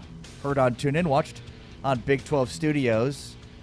Sort of a bizarre situation here as we're talking Arizona spring football. Just a few days after Arizona clinched its first Final Four since 2001. Joining us now to talk about football, but maybe some basketball, is our buddy Justin Spears from the Tucson Star at ESPN Tucson. Justin, how are you? Good. Fellas, let's just talk basketball. I mean, I'm here to talk football, of course, man, but I mean, I think it's very telling that Arizona Athletics decided, hey, after Tuesday, no more availability for media because football wants to focus on the basketball team and support the Wildcats. So, this is the time of year where nobody cares about what I'm writing about. It's like I feel like I'm a DJ at a rooftop bar, and I'm playing my set, and the music's going, it's bumping, and there's like two people in the crowd just dancing. That's it. That's how I feel right now. But it's good to see you guys. Good to hear from you. Like the Beatles are playing a floor below you. yeah, exactly. And I'm just like trying to get two people going. So that's how it is this time of year when the Arizona Wildcats are making a deep run in the NCAA tournament. Yeah, we decided to keep football alive all off season because, of course, right, football is king. And then so we run this spring caravan, and we've been rolling along, and we hit these final three, and it's like, this is weird. Why are we? I'm sure people tune to the show like Arizona football. That's a bizarre. It's a bizarre deal. I'm going to ask you. I am going to ask you a football question though to start, Justin. Sure. What have you learned, if anything, in the starting moments of spring football about Arizona football this year? It's really hard to say just because there's a handful of guys that are limited. Guys that are going to be surefire starters. Guys like right tackle Tristan Bounds. I think getting him back was huge. He was granted an additional year of eligibility. We all thought last year was his last year of playing college football. But after getting that injury, and then once the NCAA looked more into his resume and realized, he didn't really play a ton at Michigan. So is he really a 5-year player? So they got him another year of eligibility. I think getting one of your starting tackles back is huge, whether he plays on the right or whether he plays on the left. Getting defensive end Trey Smith back, who I think has the potential to be an all Big 12 guy, I think that's big as well. But those guys are limited. And even some of the newcomers that they got in the transfer portal, they're going to be limited as well. So there's only so much that you can really take away from the early stages of the spring. But I will say this, this Arizona football team, they're going to have a lot of really talented weapons at receiver. After losing Chris Hudson and Javon Watley, these guys, there's really big players. They were the two leading receivers for Arizona last year, but Arizona went out and got some really good receivers in Rodney Gallagher, Jordan Ross, and DJ Jordan. Now, Rodney Gallagher, he's got the most experience out of those guys. DJ Jordan and Jordan Ross, they were highly touted recruits, and it just didn't work out at their first college, and now Arizona is hoping that they can really maximize those guys' potential. And then with the returners and Trey Spivey, who had a breakout year with 7 touchdowns, with Chris Hunter, with Gio Richardson, who I think is going to be a breakout player for the Wildcats this year. They've got some really good weapons at receiver. They rebuilt the tight end room, and now it's going to be Noah Fafita's second season in Seth Daigie's system, which is huge. And I talked to Noah recently about the amount of offensive coordinators and play callers that he's played for. He had 2 different OCs in high school, and then he comes to Arizona. Jed Fish is the primary play caller, and Jed Fish coached him for 2 years, but only one of those seasons was when Noah was the starter. And then in 2024, Dino Babers comes along. That offense was a complete train wreck. And then they got rid of Dino Babers and, made some other adjustments on the staff and brought in Seth Daigie. And in year 1, Noah Fafita became the first Arizona quarterback to receive first-team all-conference honors in 50 years. So Seth Daigie and Noah Fafita was a perfect match. And good news for Noah, for the first time since taking over as a starter, he's going to have the same coordinator in the spring as he had in the fall. And that's big, especially for a guy like Noah Fafita, who's going into his last year. So, the early stages of spring, there's only so much that you could take away from, but I think certainly the Arizona Wildcats are looking to double down on their 9-win season. Justin, I thought you were joking off the top, but then I see this picture of Tommy Lloyd and Brent Brennan sharing a moment on the floor. It's almost like Brent was right there on the bench, so maybe football is really shutting down right now in Tucson. Yeah, I mean, they want to support the Wildcats. And it's so funny. I went out to Saturday's practice. I was the only media guy there. And like literally the only one. No photographers, no media, no TV guys, no other guys who run websites. Like, it was just me.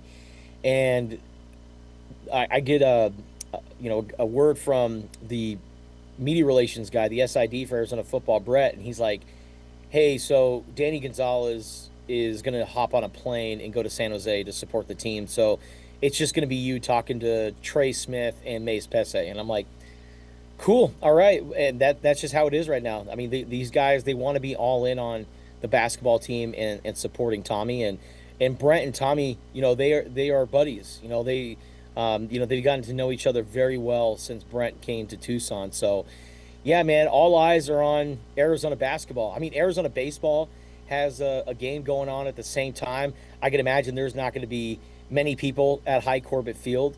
I'm hoping there's actually Arizona Adaptive Athletics. They're hosting the National Wheelchair Basketball Tournament at McHale Center. So fingers crossed, I'm hoping, and I've heard this, that it's a strong possibility, but it's not official yet, that they want to host a watch party at McHale Center during the Arizona Adaptive Athletics National Wheelchair Basketball Tournament. That's awesome. So, yeah, man, all eyes are on Arizona and Indianapolis. Tucson's buzzing right now. It's a special time of year. Yeah, so what have been like the fan reaction on your show in Tucson? Because there's basically, there's kind of three buckets right now. Number one is, how do we beat Michigan? Number two is, let's make sure Tommy Lloyd is back and locked in long term. And then, number three is just, I forgot number three, but there's three buckets. So take us through the hottest topics on your show.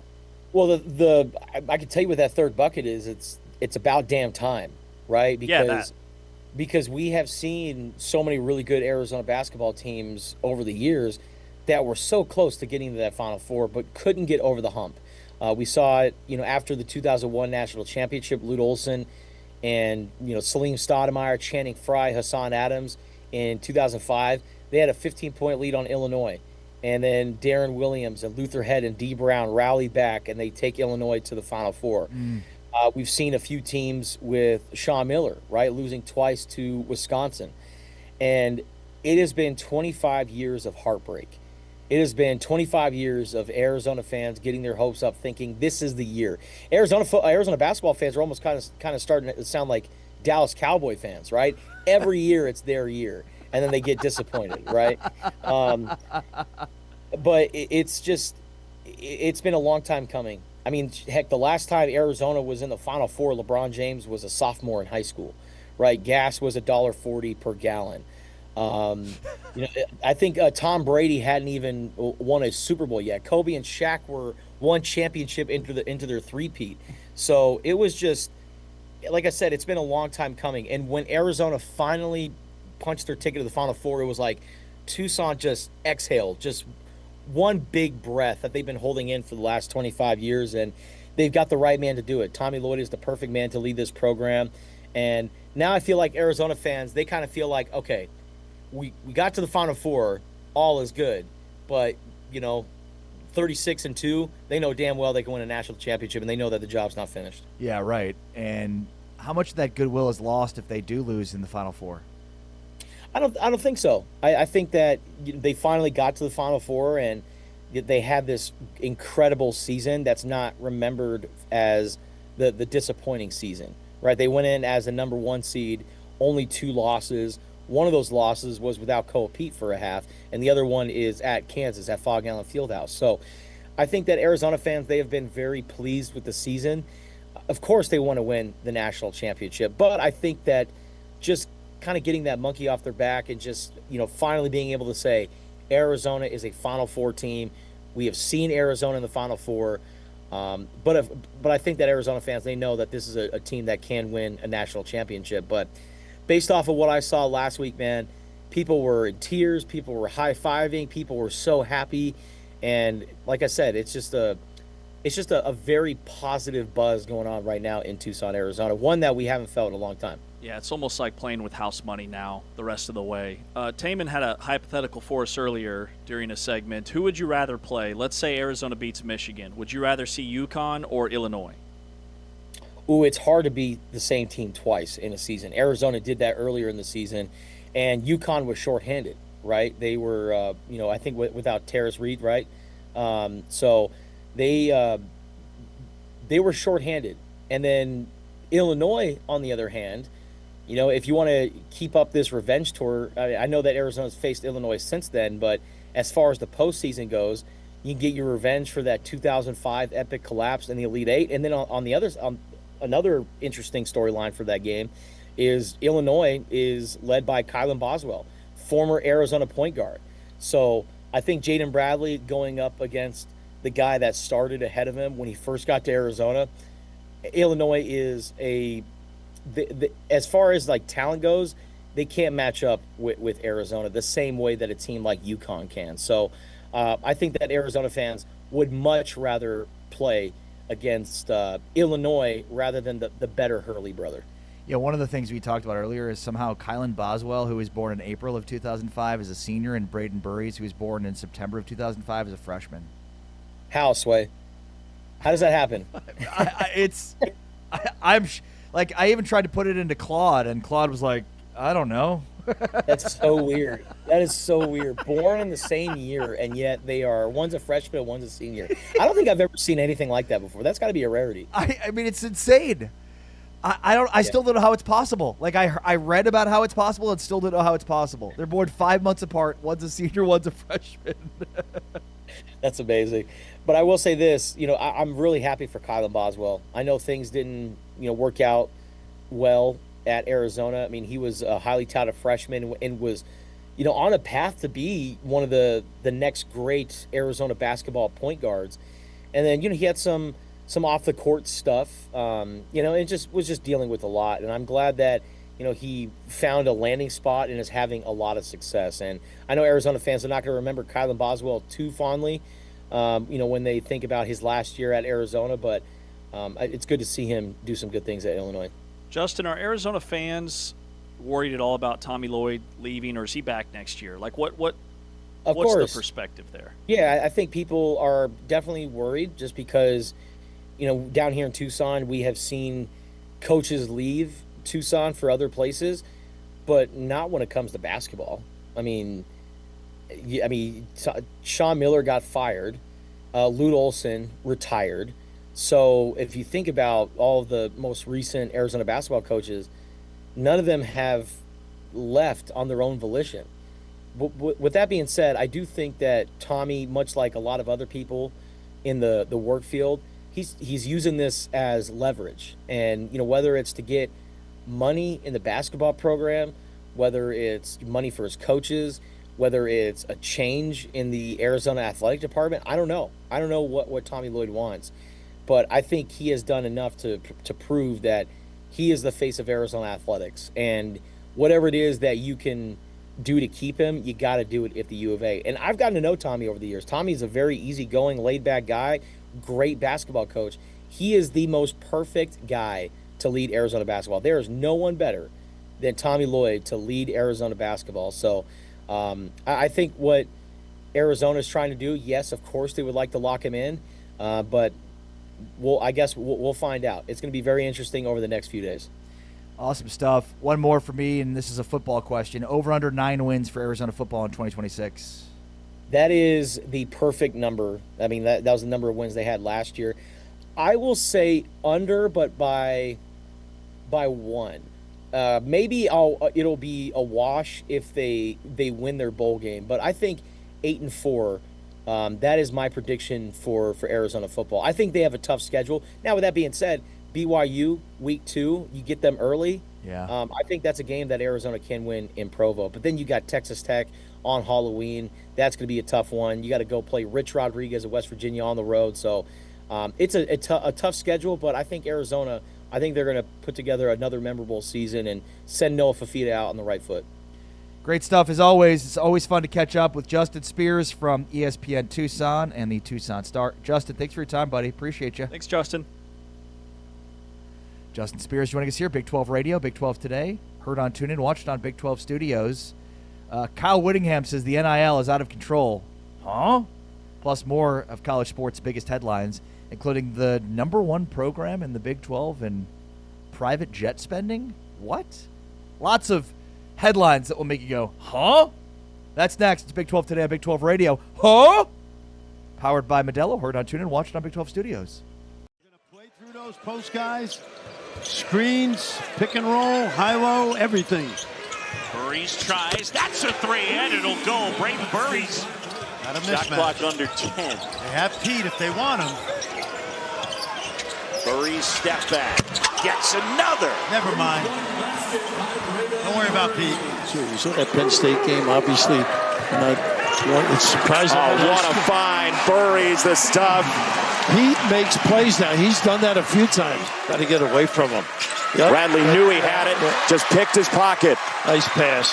Burries the stuff, guard to guard. About that, all set up by defense. Bradley got tangled up in gridlock with Castillo, What a and he pass. threads it through beautifully. Scintillating pass to Burries. Vision is extraordinary. Just under 21 a game. Ball chipped away. Cada goes down to the floor. Loose ball. Privas push up ahead. Burries throws it down. Terrific play by the big fella. Just kind of flung it up. No good. Burries draws the foul. Hits the shot. Prospects in this game. Karchenkov hustles and gets the rebound and finds Burries. Oh, my goodness. Oh! What a dunk from the freshman guard.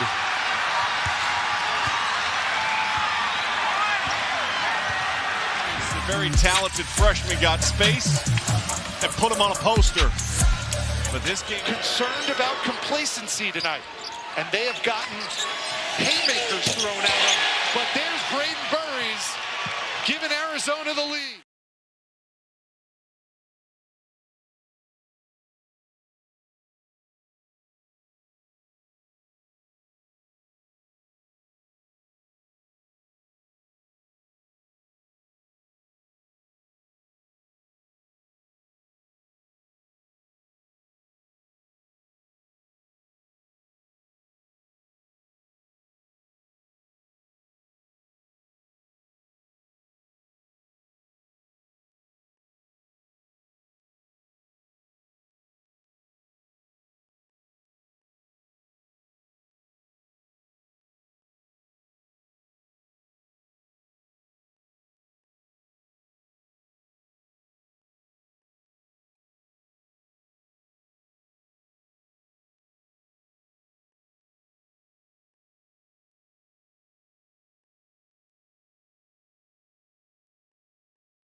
One of the best metrics to look at in college sports. Private jet spending. Says it all. James Wesley, Gary Tepkin, Big 12 Today on Big 12 Radio. We are presented by the Full-Time Fan by Modelo. These full-time fans aren't on private jets. Or are they? They're flying economy. That's right. Commercial. Sometimes I get the free upgrade, which is very exciting. Huge. Extended leg room. A lot of leg room. If I were running an airline, I would purposefully provide upgrades to lots of people because the amount of joy that I get for an upgrade is not commensurate with the upgrade. No, it's just closer slightly to the front. It's the exact same seat. You're just like 3 rows.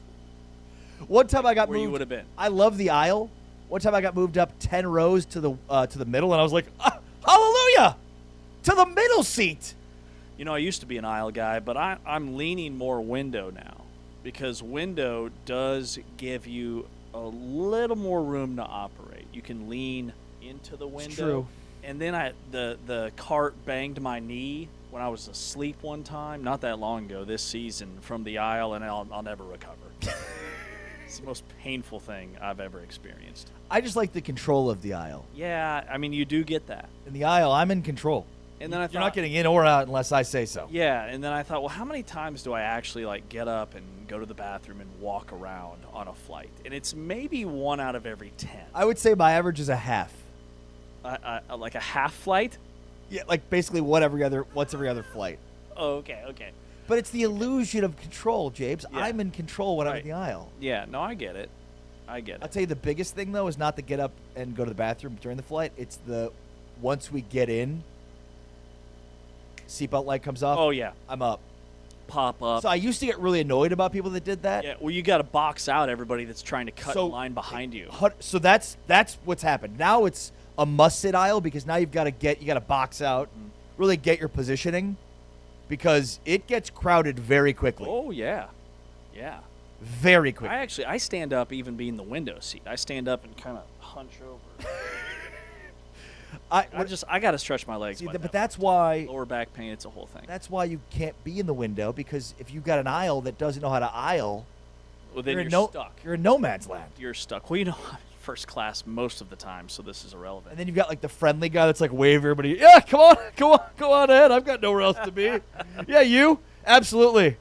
Oh yeah, the 80-year-old that needs extra time to get up the jetway. Absolutely, go ahead. Have you seen what United's doing? I have not. No. United. Not a United person, so.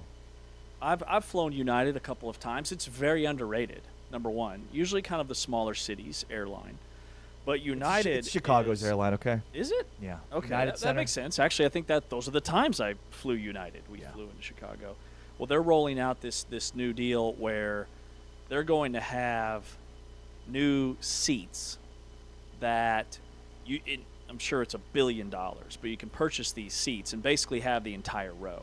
And the seats are going to fold down into a flat surfaced bed. So you can actually lay down entirely. They've got images of people just laying down asleep. They've got images of people kind of hunched up in the corner against the window with their legs stretched out, working on their laptops. It looks luxurious. Like in coach? I don't understand. Is it separate? Yeah, no, it's just a separate deal. So you could buy out the row? Well, I don't know. No, I think you just buy the seat. Got it. I mean, I don't know the details. Again, just targeted ads. I'm seeing it all over the place. Being a Chicago guy, I'm stunned that you have not seen this. No, I haven't seen it. Yeah, no, their armrests up, flat surface, seats down. You can lay down the whole row, take a nap, work on your lap, stretch your leg, the whole deal. It looks quite nice. Nice, okay. Yeah, a lot of people are switching to United. Not me. So Front Office Sports has the largest private jet travel expense for the 2025 NCAA football season. Alabama is number one at $1.2 million. Nebraska's second at $1.1 million. Then Michigan at $1 million. A&M at $925 million. Texas at $817. Down Illinois, Kentucky, Minnesota, Iowa, Rutgers, Ole Miss, Michigan State. Then you get the first Big 12 school, Arizona State at $173,000. And Kansas State. Look at Kansas State, $113,000. just above Texas Tech at 91,000. 4 Big 12 schools if you include Houston at 11,720. I didn't even know you could get a private jet for $3,285. Wyoming. Okay, so a couple things. I once had a round trip flight that cost that much. Wyoming. Like, number one, why is Kansas State spending so much money on these private jets? Well, and what my question would be, like, if you're Texas Tech, don't you have so many private jets at your disposal? Like, can't you just be like, hey, Cody, can we gas the jet up? And does that cost you? Is that right costing you something? No, like what this shows me, because Kansas State and Texas Tech, there's one school sandwiched in between them. Bowling Green State University. Bowling Green, who's coached by Eddie George. Like, was this part of his contract? He gets like private jet access anytime he wants.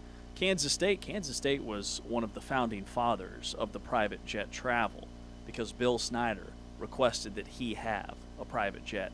And K-State Salina is an aviation school, which is a branch of Kansas State University. It's about 60 miles west. Some of America's best pilots come from right dead center in Salina, Kansas.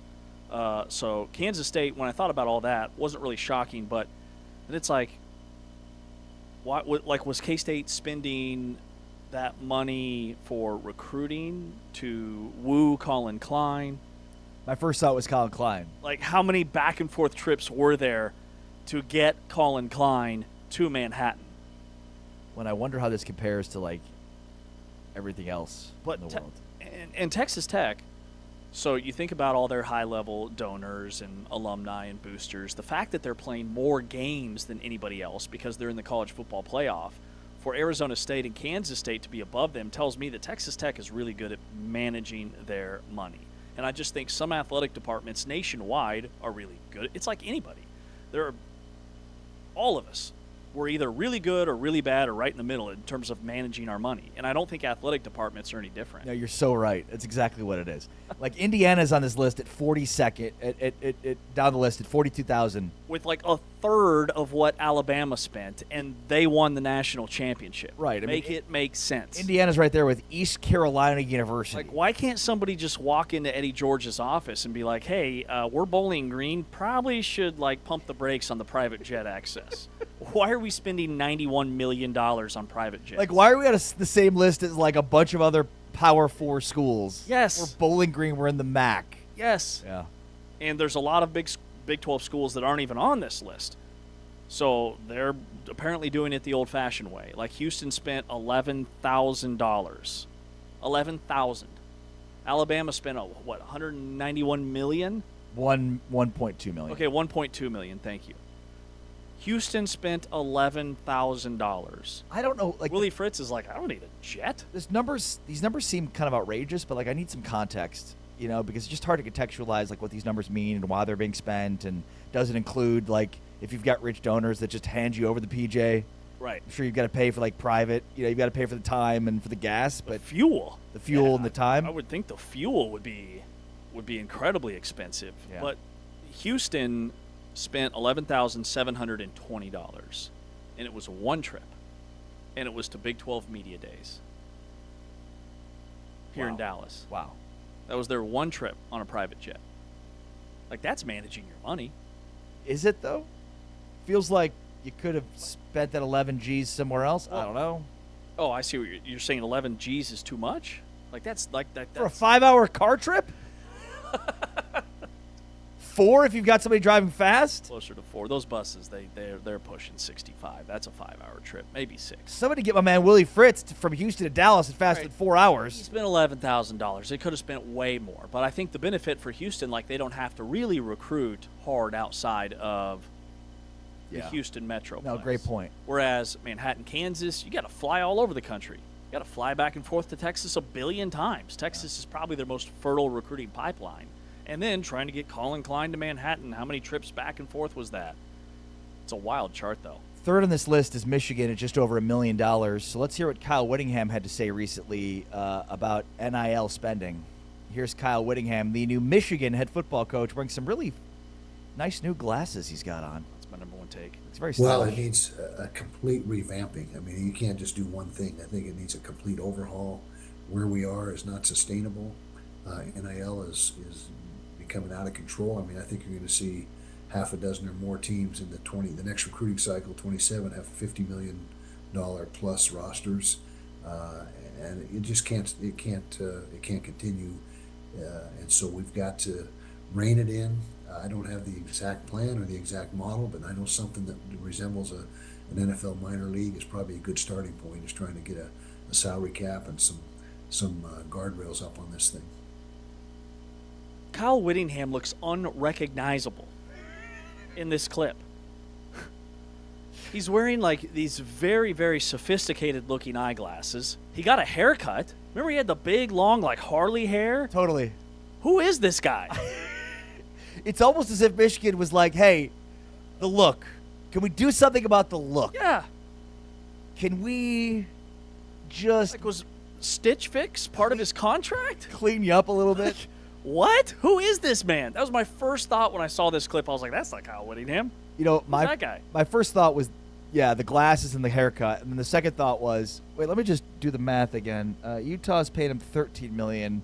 Michigan's paying him $8 million. This is clean cut, Kyle. He just complained about $20 million in spending at NIL, whereas he's getting $20 million to not coach at one school and then coach at another school. I mean, if anything is getting kind of outrageous, Kyle, I think we could all agree it's coach spending that's off the charts. That's what did he referred to it as? I mean, we've got to rein it in. We've got to rein it in this coach spending money because spending $20 million on a coach, one to coach at one school and to not coach at the other school, is kind of outrageous to me. Well, and Michigan will have one of the most expensive rosters in college football. Everybody that transferred from Utah to Michigan got a massive contract. And then where's their private jet spending? Like, Michigan is one of the biggest spenders in all of college football. So it is a little bit ironic, and I can see why it rubs Utah fans the wrong way. But that's not our Kyle Whittingham. If you're Utah, that's not our Kyle Whittingham. I don't know who this is, but this is not Utah's Kyle Whittingham. Well, I mean, is there any better example of, like, you know, Utah and, you know, outdoors, and whereas Ann Arbor, and it's like we're very highfalutin. Oh, like yeah. We definitely pay attention to ourselves in a big way. We think very highly of ourselves. That's why I wear glasses. Is there any other reason? Just to say I'm better than you. Which is clear. Better, smarter, better looking, cleaner. Checking all the boxes. All the boxes. All the boxes. But yeah, no, it's just that this is really the first time like I've seen Kyle Whittingham, who has been more accessible since he got the Michigan job. And it's a different vibe. It's a different feel. He's going to be very successful at Michigan. I'm still convinced that Utah, even if this year's a little bit of a downtick from a 10-win season, that they can be right back to their brand of football that we've all seen. This is kind of a gap year, I think, for Utah, even with Dampier coming back, because it's going to take Morgan's. He was left scrambling. Like, this happened relatively late in the coaching cycle because you had this back and forth with Whittingham and the administration, so everything got kicked down the road and delayed to the point where all the Utah guys just say, yeah, we're going with Kyle. And it left Morgan Scalley starting with a very like decimated transfer portal pool to pluck players from. So I think it's going to be a 2-year process, but Utah, with that influx of cash that they just received, that they're still kind of hammering out details for, they're going to be able to pay for some of the top talent on the West Coast. Yeah, which leads me to this bill that's been introduced by Tommy Tuberville. We'll call it the Tubby Bill. And it's called the Student Athlete Act of 2026. And it's aimed at curtailing transfer portal chaos. It gives athletes 5 years to play 5 seasons while also penalizing a player for 1 year for transferring a second time. So, basically, Tommy Tuberville has introduced a bill that is exactly how the transfer portal system used to work. And I don't know. I feel like I'm taking crazy pills here. This is a legislator, a multi-millionaire who has access to all kinds of law and lawyers and understanding here. I don't really understand what he doesn't understand about, number one, the Alston ruling, which in it, the Supreme Court ruled that that the NCAA's restriction on education-related benefits violated antitrust law under the rule of reason, and in the unanimous opinion written by Justice Gorsuch, treated the NCAA as a cartel of competing buyers for athletic labor and applied standard Sherman Act scrutiny. Even if some of this bill makes sense in a court of law, like the idea of you can only transfer once, and if you do transfer, you're penalized, there's no way in the modern era, in the modern world, this would stand up. Again, like, I don't understand. Aren't there lawyers and people on staff that are like, hey, Tubby, listen, Tubby, this ain't going to work here. I don't get it. Is he just surrounded by a bunch of yes men? Tommy Tuberville is on a mission to save college sports. Now, I don't hate the idea, but we're trying to put the genie back in the bottle, and we have gone so far beyond any semblance of this with guys like James Najee. And I'm not saying Baylor did anything wrong. They're finding loopholes and they're taking advantage. But this is just, we are scratching the surface right now in terms of the loopholes, and we're trying to rein it back in. Now, I don't know that I remember, was there ever a period where like, I haven't seen or remember anything where a guy had to sit out 1 year, but if he only transferred once, he didn't have to sit out at all. Like, I think previously you had to sit out regardless, and then they just scrapped all of that and said, okay, it doesn't matter. You never have to sit out. Like, I don't remember. There was a one-time transfer rule initially. So we went from always a penalty to transfer to you could transfer once for free, and then following the ruling here on Alston, Supreme Court ruling, basically all bets were off. Okay, so we did have a brief period of time where that was the rule. Yes. So we're trying to pivot back to that. Like, over 10,000 athletes have entered the football portal. Now, that's at all levels. So it's like, I understand his thought process. We talk about a lot on this show. He says that 60 to 70% of programs no longer even look at high school athletes. Like, they go basically straight to the portal.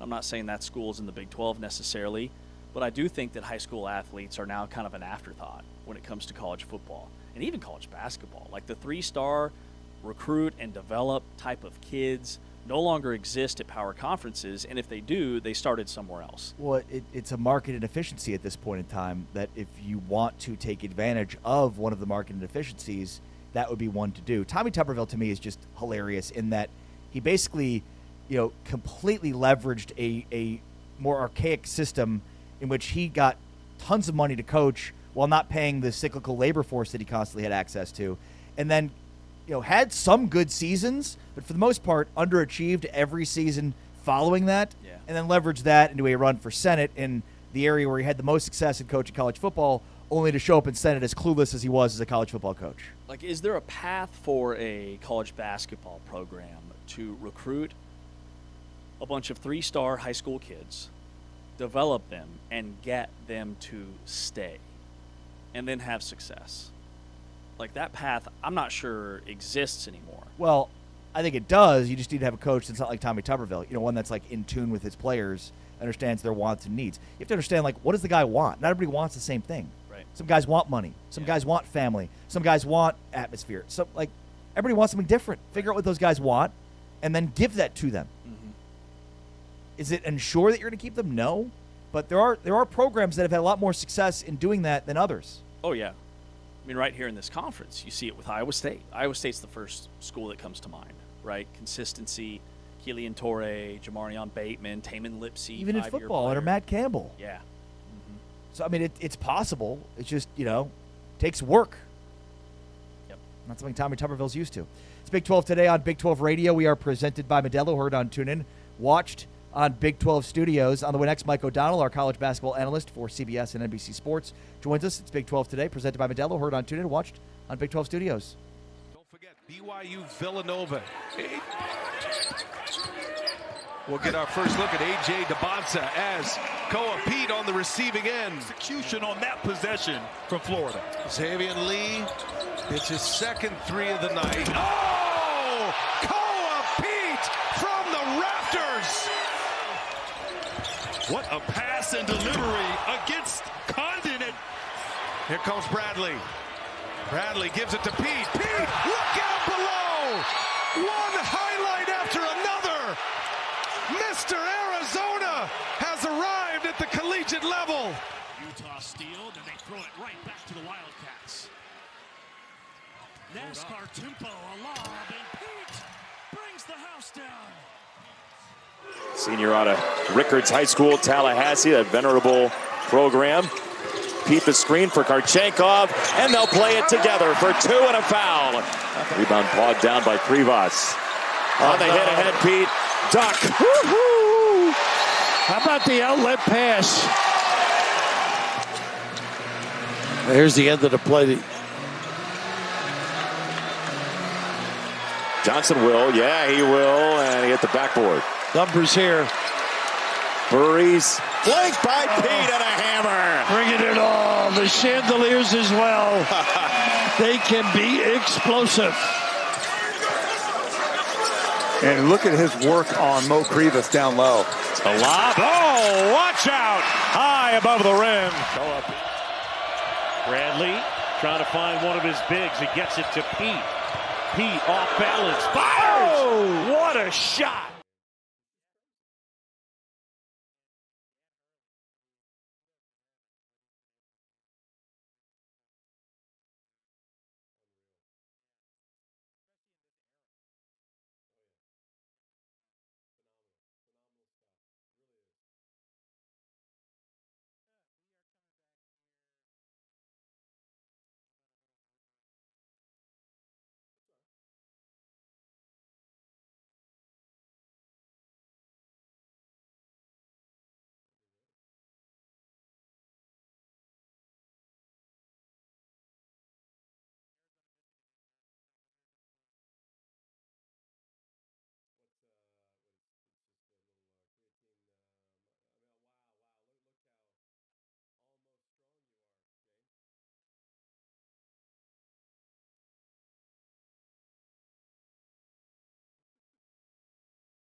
analysis, and all things Big 12. This is Big 12 Radio on TuneIn.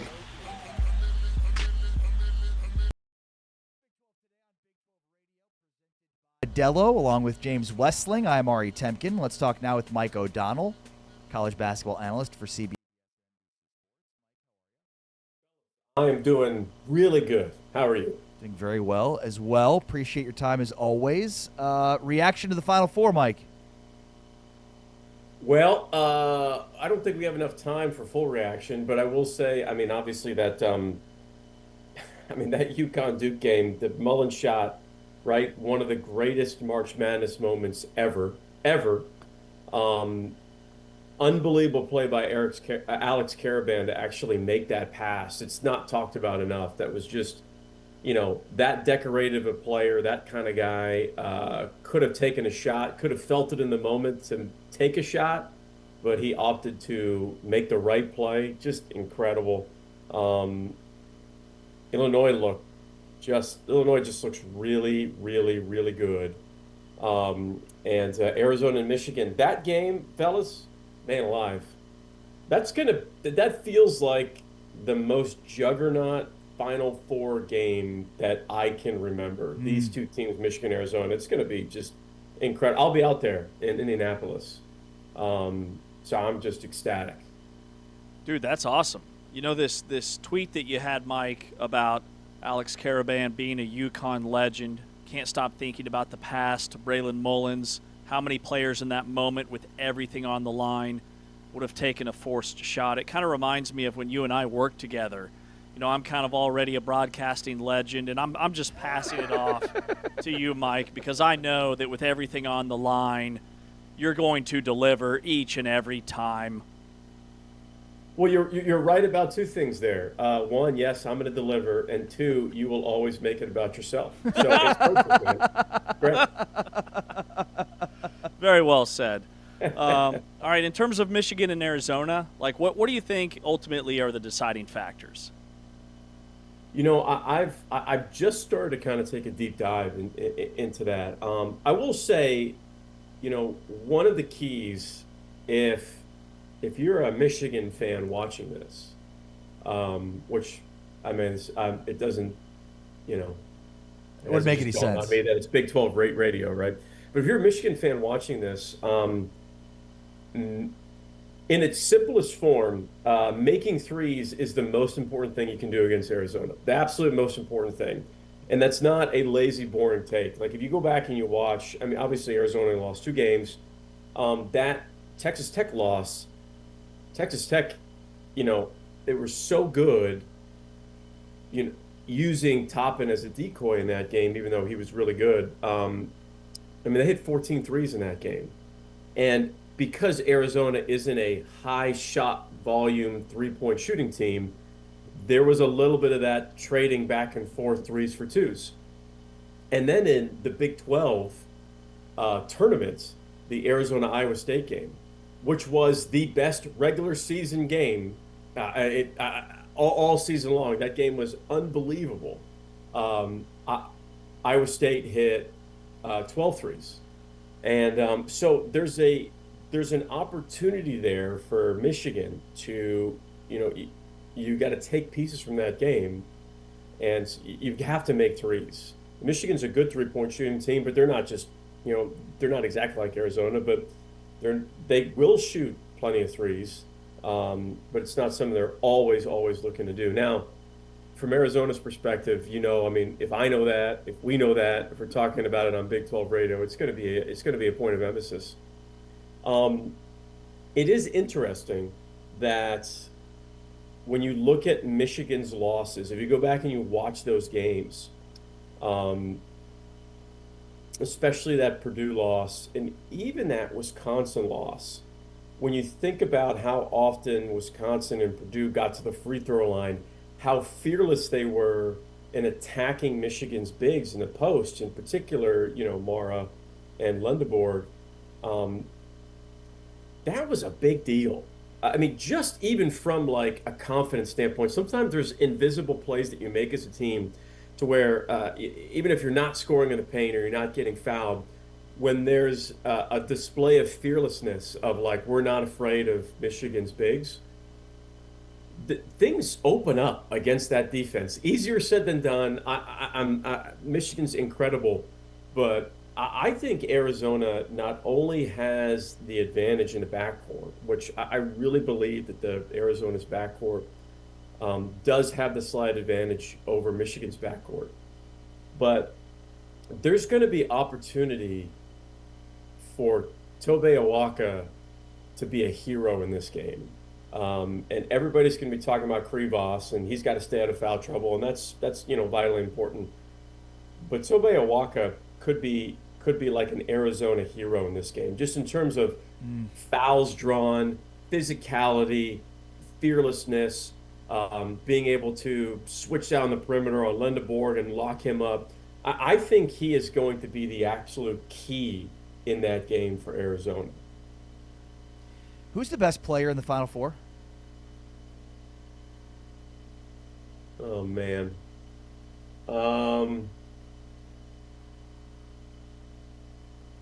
The best player in the Final Four in terms of who I would count on from a production standpoint, it would probably be Yaxel Lindeborg. The most impactful player in the Final Four, I would probably put toss-up between Alex Karaban and Jane Bradley. Was that a weak way to answer that, or were you looking for a full? No, it was left open-ended for a reason, bud. Okay. No, that's you guys know you love putting me in terrible positions to make those questions, those answers. But like, I think in terms of just, guy who's gonna get 20 and 8 or 9, like Yaxel Lindeborg is just, guys, he's just so good. Yeah. Most impactful on what this player means to this team. I think if you take Alex Karaban away from UConn, I think UConn isn't anywhere close to how good they are. And I think if you take Jane Bradley away from this Arizona team, they're still going to be really good. But his importance, 50% of the things he does throughout the course of the game don't get actually shown in the stat sheet. And, and then to be a cliche, he is the straw that stirs the drink for them. There is no doubt about it. What are the things that he does that don't show up in the stat sheet? Okay, so he's an elite hockey assist guy, number one, where he will regularly turn down a play for him for the right play for Arizona. You got to remember, it's somewhat of a unique offense. And you guys have talked about it. You guys know it. I mean, they play differently, right? It is a lot more of an old school sense of where they are trying to attack as much as they can inside the 3-point line. That's number one. Number two, his ability to defend at an exceptionally high level without getting a bunch of steals will go unnoticed to the casual fan. And then what he does in transition, he is elite at igniting a fast break. Very rarely will he'll have highlight plays, but if he's in 10 fast break situations, there's going to be 1, maybe 2 highlight plays. 8 of them are him making the perfect right play on how to set teammates up and get into space and actually make sure you've got those 3 lanes perfectly lined up. That's just, it's not overly exciting to talk about on radio, guys, I know, but that is the good stuff of his game. It's just so important from that aspect. Who do you think wins it? I picked Arizona to win it. When I filled my bracket, I picked Arizona to win it all. I had this game when I was doing my bracket. I do think Arizona wins it. This is, for all intents and purposes, to me, like, these are the 2 best teams in college basketball. They've been the 2 best teams in college basketball all season long. I know that Duke got Michigan in February there. I get it, but I think overall, just from being a film watcher and going down the rabbit hole, Arizona and Michigan are the 2 best teams. But I've got Arizona winning. I think the physicality of Arizona is going to outweigh the avalanche potential of Michigan. An avalanche potential is essentially Michigan is better than Arizona on going on these big, quick runs. They're really, really, really elite at that. Can I just read some stats? This is again, just for you guys. This would be for Ari, because I know James doesn't like numbers and reading. But this is a total basketball geek thing, so I'll push up my proverbial glasses here. This matchup, so for points in the paint per 100 possessions, how often do you score? If you take 100 possessions, how often do you score? Michigan's in the 95th percentile. Arizona's in the 99th percentile. And James, if you're in the 100th percentile, you're perfect, right? That's good, right? Okay. Yeah. Points in the paint allowed per 100 possessions. Michigan's the 97th percentile. Arizona's 97th percentile. Fast break points per 100. Michigan's 86th. Zona is 95th percentile. Fast break points allowed per 100 possessions. Michigan is 98th percentile. Zona is 82nd percentile. You want to talk about two juggernauts of college basketball this season that statistically can mirror each other in almost impossible ways. This matchup is this is Goliath versus Goliath here, guys. There's no doubt. It's going to be epic, man. Mike, one more thing I want to ask you about Kelvin Sampson coming back. Do you think, has the window closed for him to win a national championship, or do you think it's still out there? No, I don't think the window is closed at all. You're an elite Hall of Fame coach and have one of the greatest cultures in college basketball when you are depressed that you only made it to the Sweet 16. Yeah, seriously. And they're just so good and the culture's so embedded in everything they do that I'm not worried about it. Now, I will say, I wouldn't be surprised if his recruiting tweaked just a little bit. I'll have to go back and maybe I'll have to send this to you guys. But if you look at their last, I think it's 7 NCAA tournament losses, right? Houston's either going to the Sweet 16 or they're going to the Elite 8, at least, right? And if you look at their last 7 NCAA tournament losses, they haven't shot above 29% from 3 in those losses. And that has hurt. It's not a secret. Houston's teams, when they lose, when they struggle, their inability to make perimeter shots in their offense does tend to stall out. I wouldn't be surprised if you saw Kelvin Sampson add in some more shooting, because the defense is always going to be elite. It's always going to be big time. And I wouldn't be surprised if you saw him recruit a little bit more shooting in these next couple of years. I don't think the window's closed at all. I think he's going to still take some time and try to see if he can get it. I certainly hope he does, because I'd love to see that program and that culture get one. Yeah, no doubt about it. Love the shirt, by the way. Is that a Cuts shirt? No, this is I'd have to go back and look at the top. I believe it's a Lululemon shirt. Oh, so. Nice. Is it a schmedium or what? What are we dealing with? Those are just his muscles, Ari. All right, I forgot to wear my baggy nighttime T-shirt on there. I apologize. I'll wear that next time. Yeah, my bad. Pajamas only.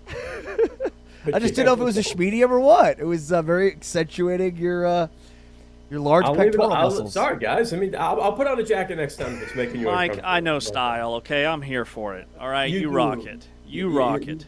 Yeah. It's give Ari some of that creatine you're working with. All right, that's what I'm saying. Like, do you even lift, bro? Mike O'Donnell, college basketball analyst for CBS and NBC Sports. He's been kind enough to join us all season long, and he's been a blast as always. Mike, thanks for your time. Be well, man. Enjoy the Final Four. Thanks, Mike.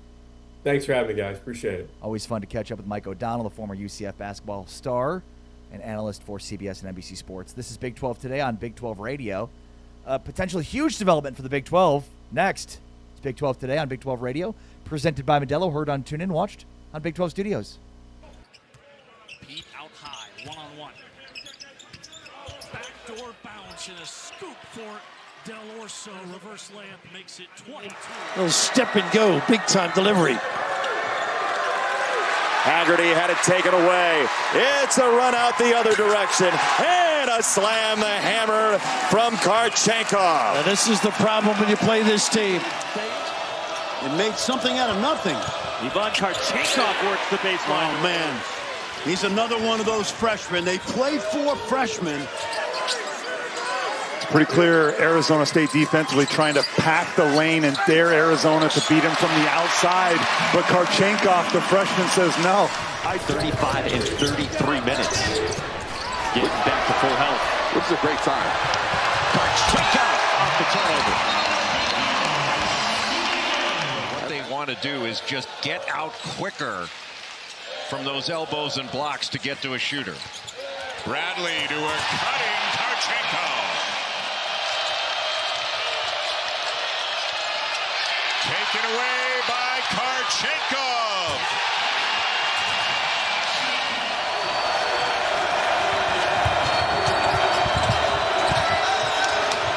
Karchenkov answers. Second half are on a pair of threes from Chase McCarty. Karchenkov will try one and hit it. Well, you give up the three, just go on the other end and get it back. Chris Sinak Jr. really moving his feet to stay in front of Karchenkov. Burries can't get by Flemings. Karchenkov banks home a three. Are you kidding me?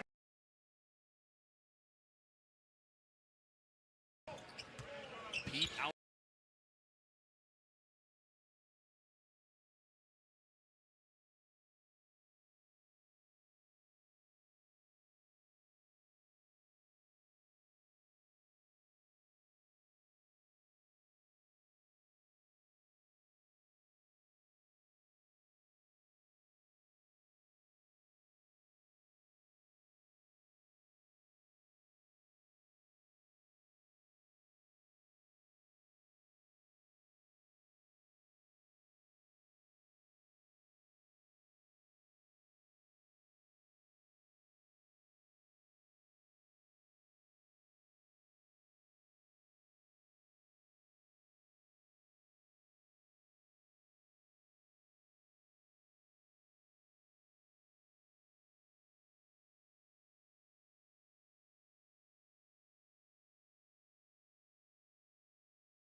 Big 12 Radio, Big 12 Today, heard on TuneIn, watched on Big 12 Studios. Of course, you could always catch us on Big 12 Studios, YouTube, Roku, Amazon Prime Video, DirecTV Stream, and plenty of other places. Just search Big12Studios.com to find all the different platforms in which you can watch us. And, of course, you can always stream the audio version via TuneIn. Download the TuneIn app, search Big 12 Radio, and there you will find us each and every weekday morning from 7 a.m. to 10 a.m. Central Standard Time, 8 to 11 Eastern Time. And there's news out this morning that the Big 12 could be sponsoring a new sport, James. And it's really cool. We're talking about the Big 12 maybe becoming the first FBS conference to sponsor women's flag football.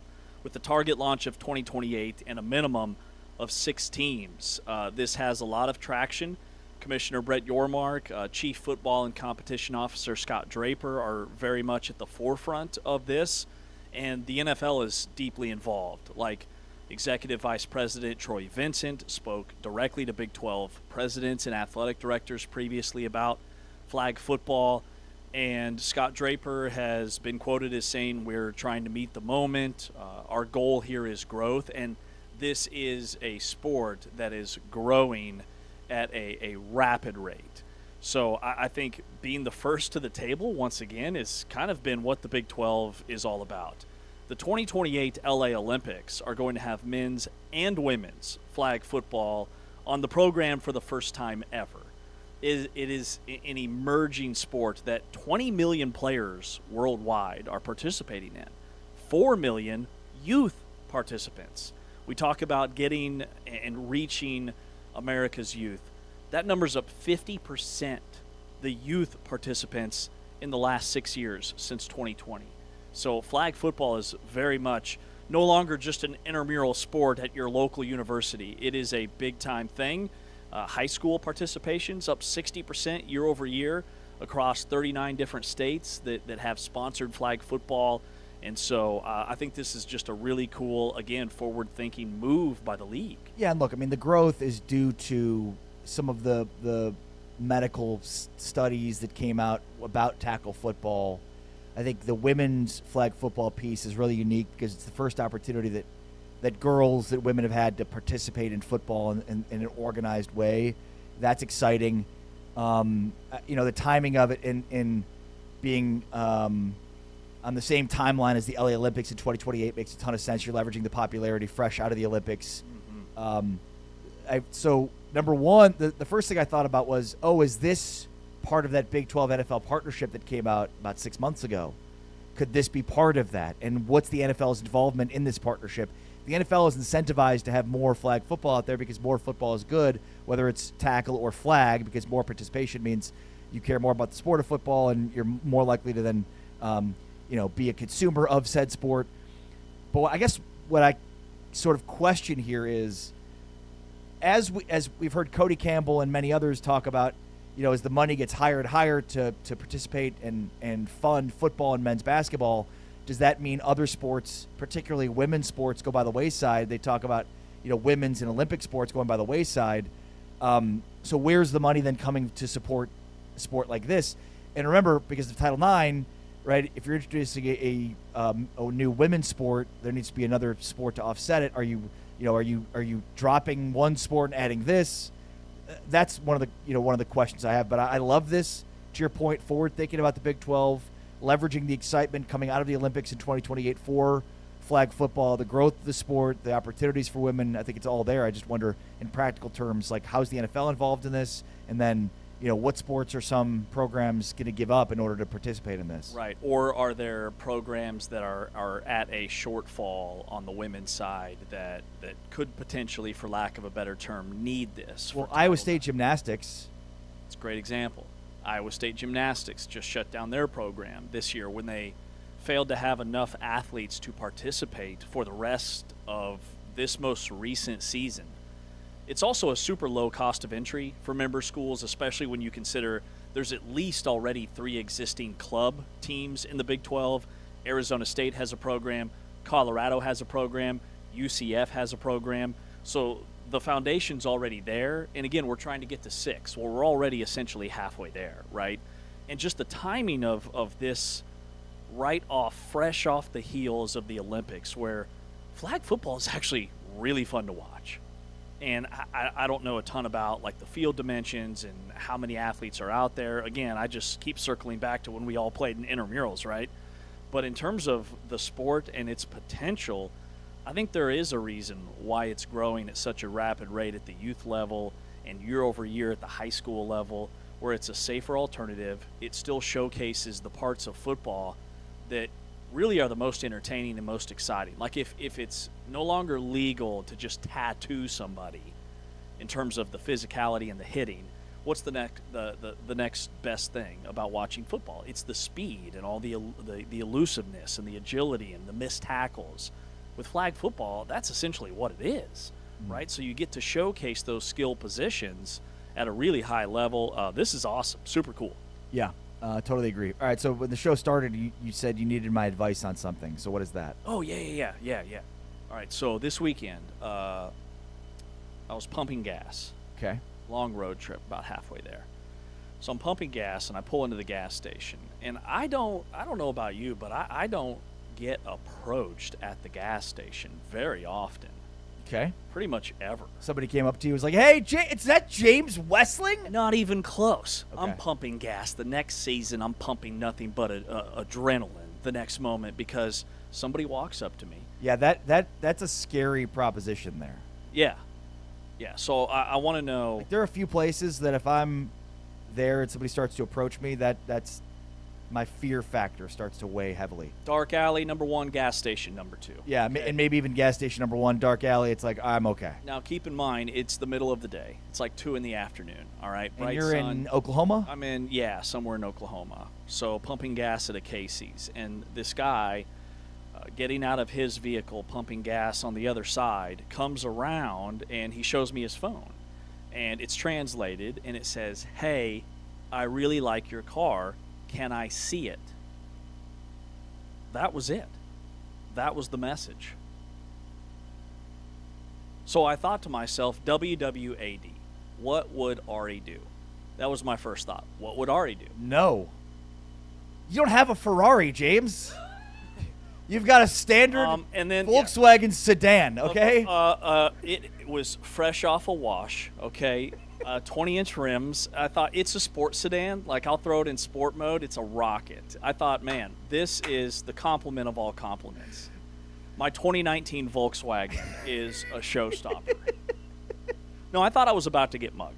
That was my first thought. Clearly. This guy either clearly wants to steal my car or take my money. I don't see any other possibilities of this ending in a positive way. Right, like what like oh, yeah, yes, you could see my car. Like what like no, you can't, stranger that's handing me a phone to try to translate what you're trying to say to me? How dumb do you think I am?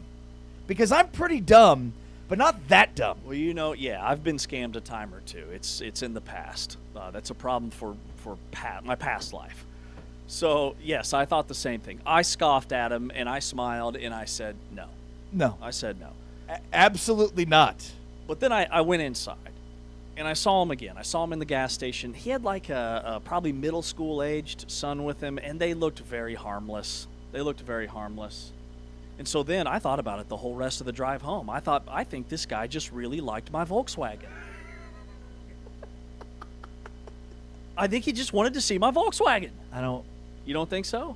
Oh, like, I'm trying to run through the possibilities. To what end? What could have actually happened if I had said, yes, you can see it? What does that mean? The problem He's is standing right by my passenger side door. He can clearly see it as is. Right, yeah, Did he want to see inside it? Did Yes. he want to sit in the cockpit? The whole was he going point to drive of off this with it? exercise was for him to seem unassuming. Oh, he's just him with his middle school son. Meanwhile, it's probably a midget, and they were going to rob you blind. You think they were going to rob me? Yes. You think I was getting robbed? They did not want to see your car. Well, they wanted something. They wanted the car. Like I said, sport mode. It's not a Dodge Stratus. Like, back off me. Can I see your car? This was like one time somebody came up to me at a gas station. It was weird. Same thing, by the way. It was really weird. Same thing with showing me on a phone, which, like, you can't talk to me. You don't want me to hear your voice in case, like, I've got to, like, there's, like, a stand-up at a police station, and I'm only being asked to hear somebody's voice. But, like, I've been on a road trip, and I'm out of gas money. Can I have some money? was what I got one time. Yeah, that's what I thought was happening. Yeah. I thought I was being approached, and the gentleman was going to ask me for money. But he didn't. He just wanted to see my car. I have very tinted windows. He couldn't see the interior. He couldn't see the interior from the exterior. He wanted a tour. Now, I will say the gas station is not the place for a vehicle tour. I will give you that. But part of me, glass half full, just, hey, trying to be a kind person, maybe this guy just really liked me. I'm proud of you. Baby steps. But I did say no. You're really moving on to a different James that's much smarter. And I said no. I said it with a little sprinkle of attitude, and I haven't course, thought about it since. And then, of course, thought the entire drive of the way home, maybe they were just some nice guys that wanted to see my great car. If you've got a Lamborghini or Ferrari, maybe. You've got a standard Volkswagen. It's a sports sedan. It's a sports sedan. Again, I will emphasize the sport in sports sedan. That's James Westling. I'm Ari turbo. Thank you to Anthony Smith, our producer with Big 12 Studios. Thanks to David Turner, our producer with Big 12 Radio. We are back tomorrow with a Final Four preview, but for now we're out. Peace.